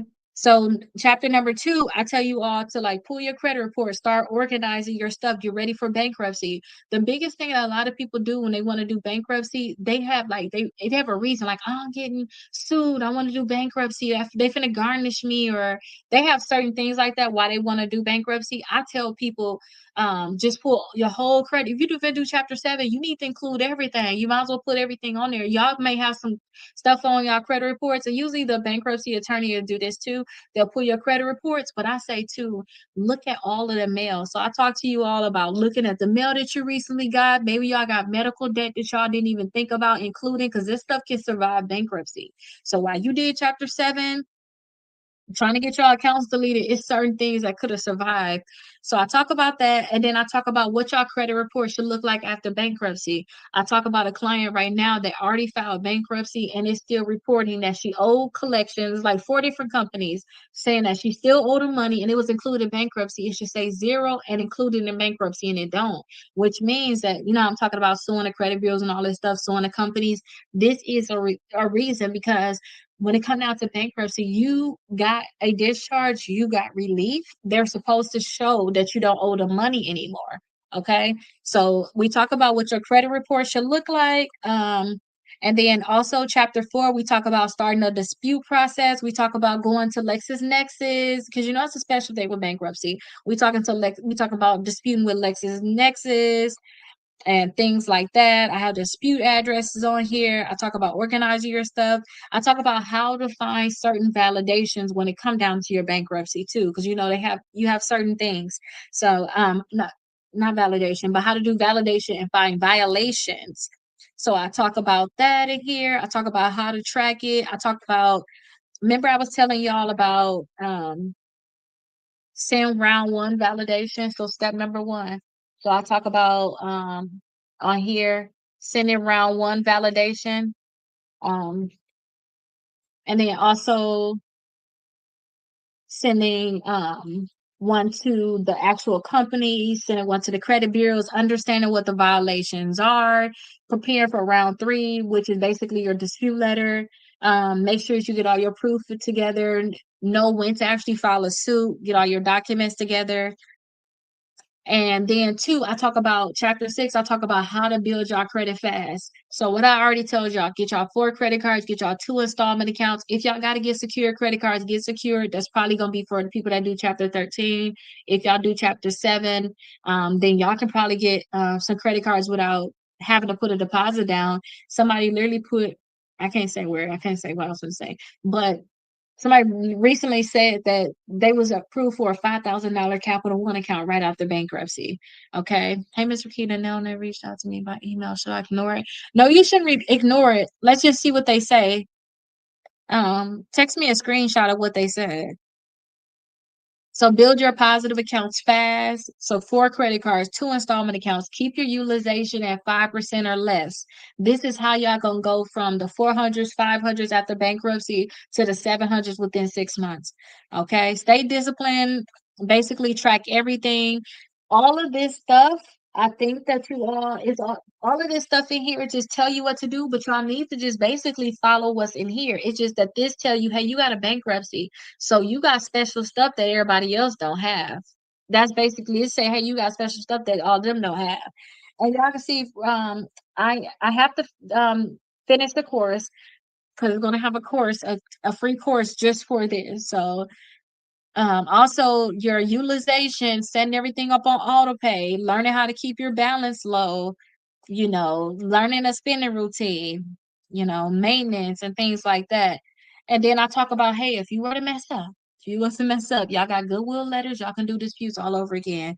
It's okay. So, or even if y'all, with y'all accounts that's on there, if y'all had like late payments, or some people say, hey, I want to keep my mortgage, I want to keep my car. If you had late payments on there, do goodwill letters. Okay. Then going forward, y'all need to monitor and protect your credit. Once y'all credit get good, y'all ain't gonna want nothing to mess it up. So we're gonna talk about protecting your credit going forward. And then also what's your 6 months after bankruptcy? What is your post action plan? So that's what we talk about for chapter 10. Okay, so it basically go over all your steps. You should be doing this month 1, 2, 3, 4, 5, 6. Okay, and then also prepare for major approvals. Y'all know I'm a real estate broker, so I talk about, hey, y'all want to buy the house? Wait 2 years. If you do chapter 7, wait 1 year for chapter 13. Y'all can get y'all card if y'all want to. As soon as y'all credit score go up, y'all can get the credit cards right now. So I kind of talk about that in here too. And then I talk about life after you finally get to that 700 score.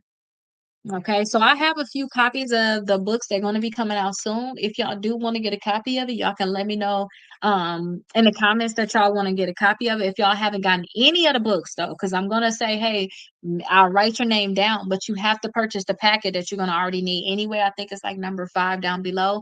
I have like 7 copies of it. I will give you a copy, but understand this part of it is not done yet. I should have this done by the weekend. Okay. But that's what the bankruptcy book is going to be about. Are there Yes, everything that we're talking about is in the course. Everything. All of these things in the course. Y'all can you so you can go back and watch it, and you have all your documents there. You can watch it. Even I did this in the summer. That one is more. Y'all gonna see I'm laid back. I'm here, I'm there, I'm in the bed recording with y'all because I was just tired. I was living life and I didn't. Since I'm doing it again, I know, okay, girl, just make time, come for 3 hours.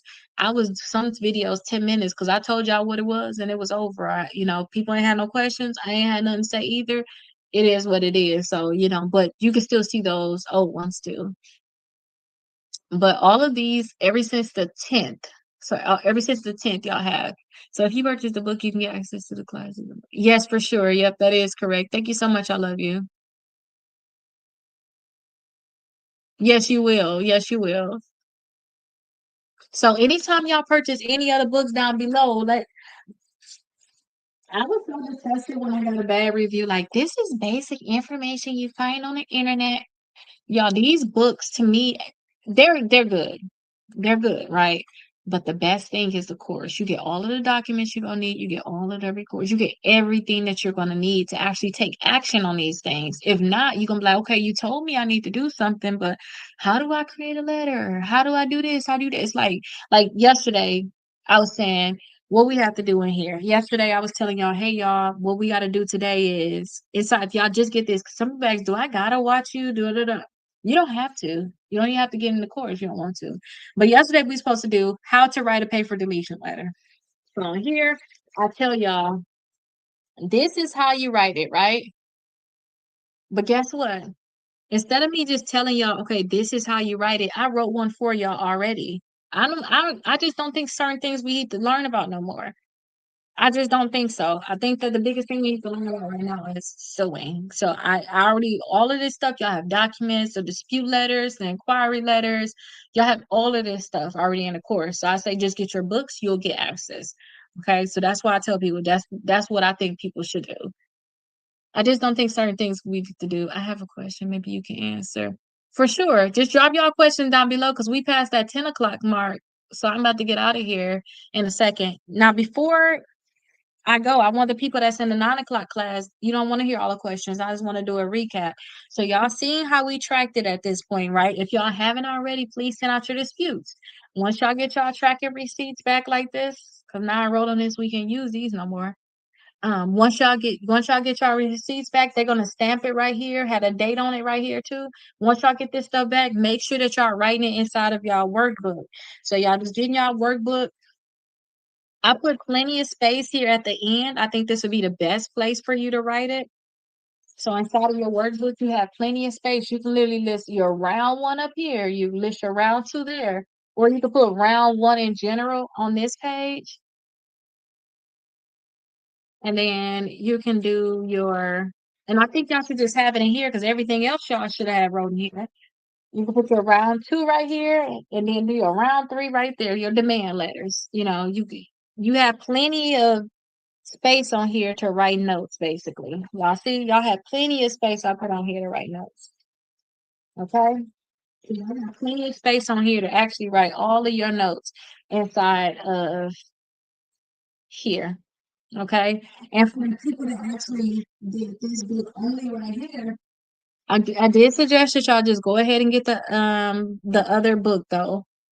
I do suggest that, but y'all got plenty space. Maybe y'all want to write it on like the back page. Y'all can write it down right here too. So round one, round two, y'all demand, y'all can still fit it all up in here. But I just like the other one. I made so much space.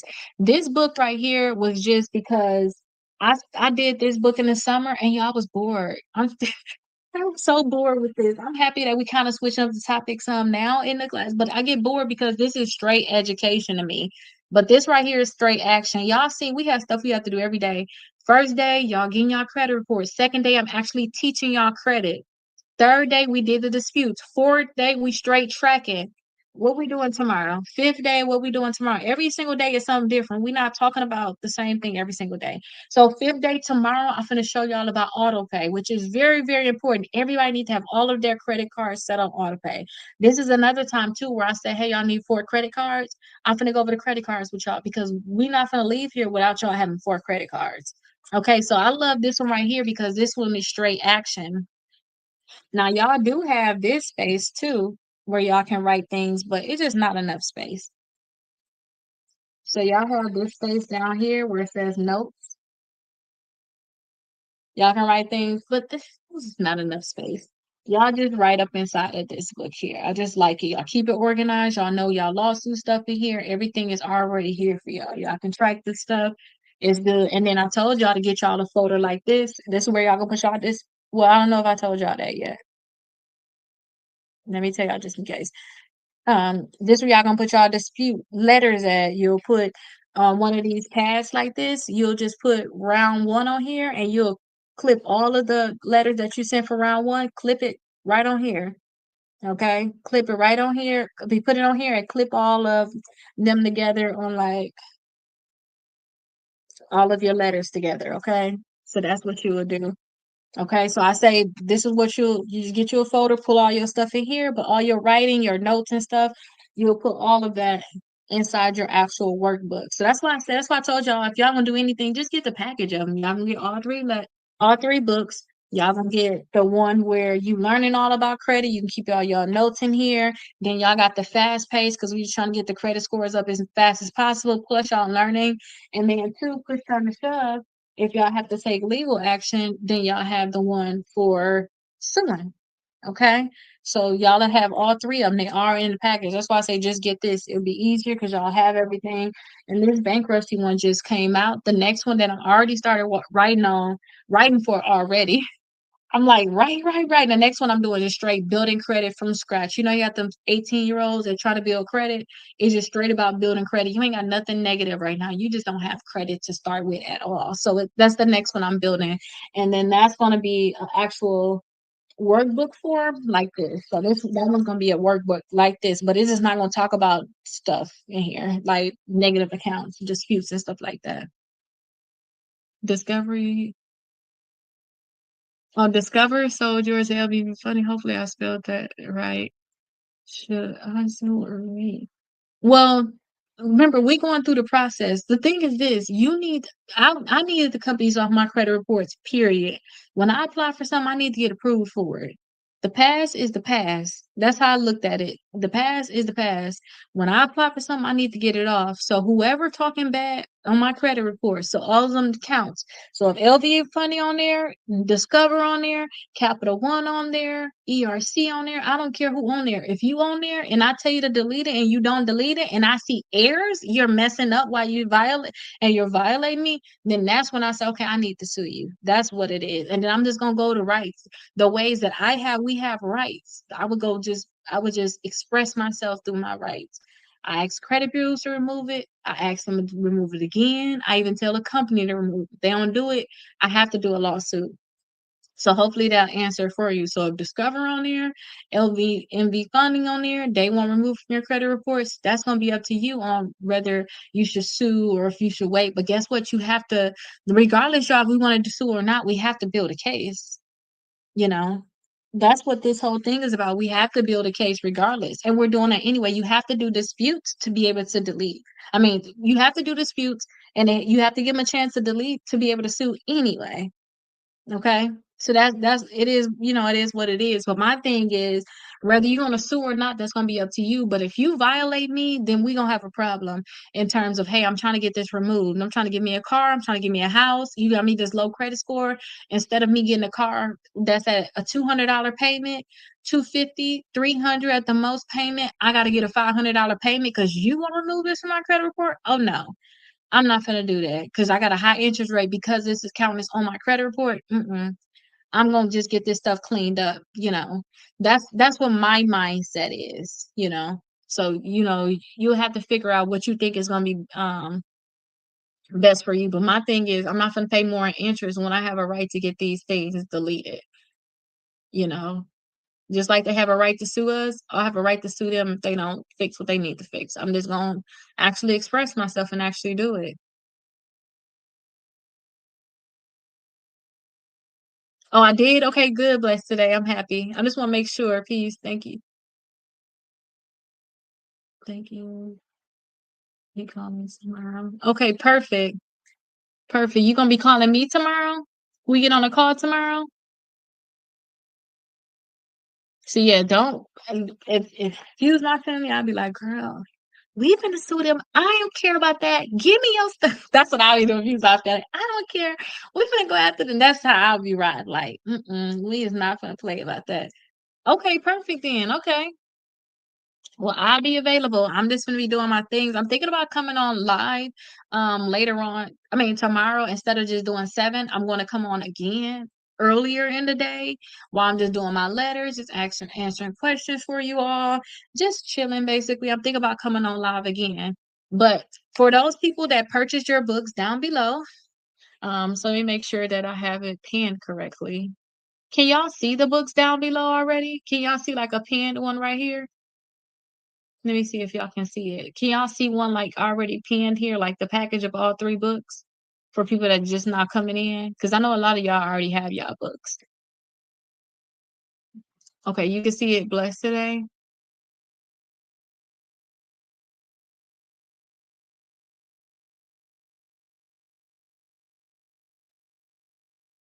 Okay, let me see.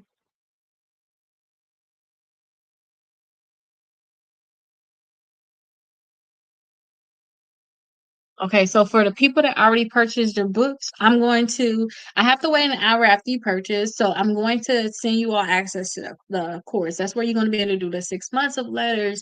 That's when you're going to be able to see all the different videos, all the different downloads, like your dispute letters, like payment letters. So where you're going to get everything at. That stuff is not in that book. I'm thinking about putting a book together for that. I'm thinking that should be mine. Because every month I have a book due. That's what my goal is. Like every month, if I could just do that, I can help y'all so much. So like when I go to law school, I can say, girl, just go get that book or go over here in that course. And it's over here because I'm not gonna be able to be so available, if you know what I mean. So my goal was, hey, you know what? They put out different books. So I was thinking about putting all the different dispute letters inside of one book, but y'all already have them inside the course right now. Okay, but when you all purchase the books, you'll already have the courses. I'm going to make sure that I send it to you all now, but I have to wait an hour after you purchase to be able to have your phone number to even text it to you. Okay, so I'm going to wait 2 more minutes. I'm going to wait until 10:16. If you want to purchase, go ahead and get it now because after that hour, basically 11:16, I'm going to bed. Okay, so I'm going to send out my text messages now. When they in the shower, I'm gonna wait till y'all thing come through and then I'm gonna go to bed. Okay, please check your message for mine. And then let me just write down your name too. Let me see if I can find you. I'm gonna look right now. Matter of fact, let me just find it right now. I'm gonna send it to you right now. And then you can tell me right now if you got it. I'm gonna send it to you.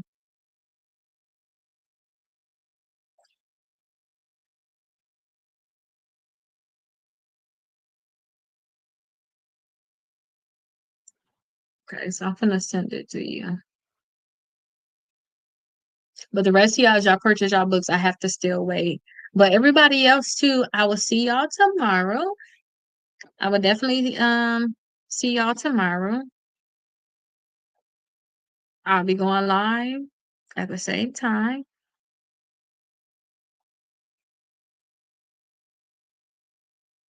7 PM Eastern Standard Time.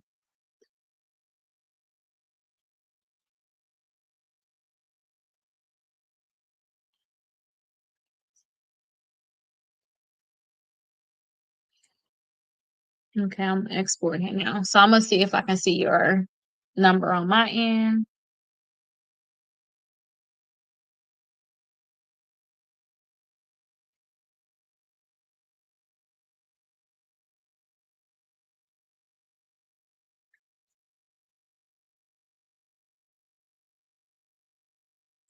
Okay. And then too, last time I had got a violation, let me actually say bye to y'all first, because y'all was literally watching me. I didn't even know I was still recording. I'm glad I ain't say nothing crazy. But I'm gonna say see y'all later. Right now I'm waiting on this to add. Let me copy this so I can put this recording of the chorus. I'll see you all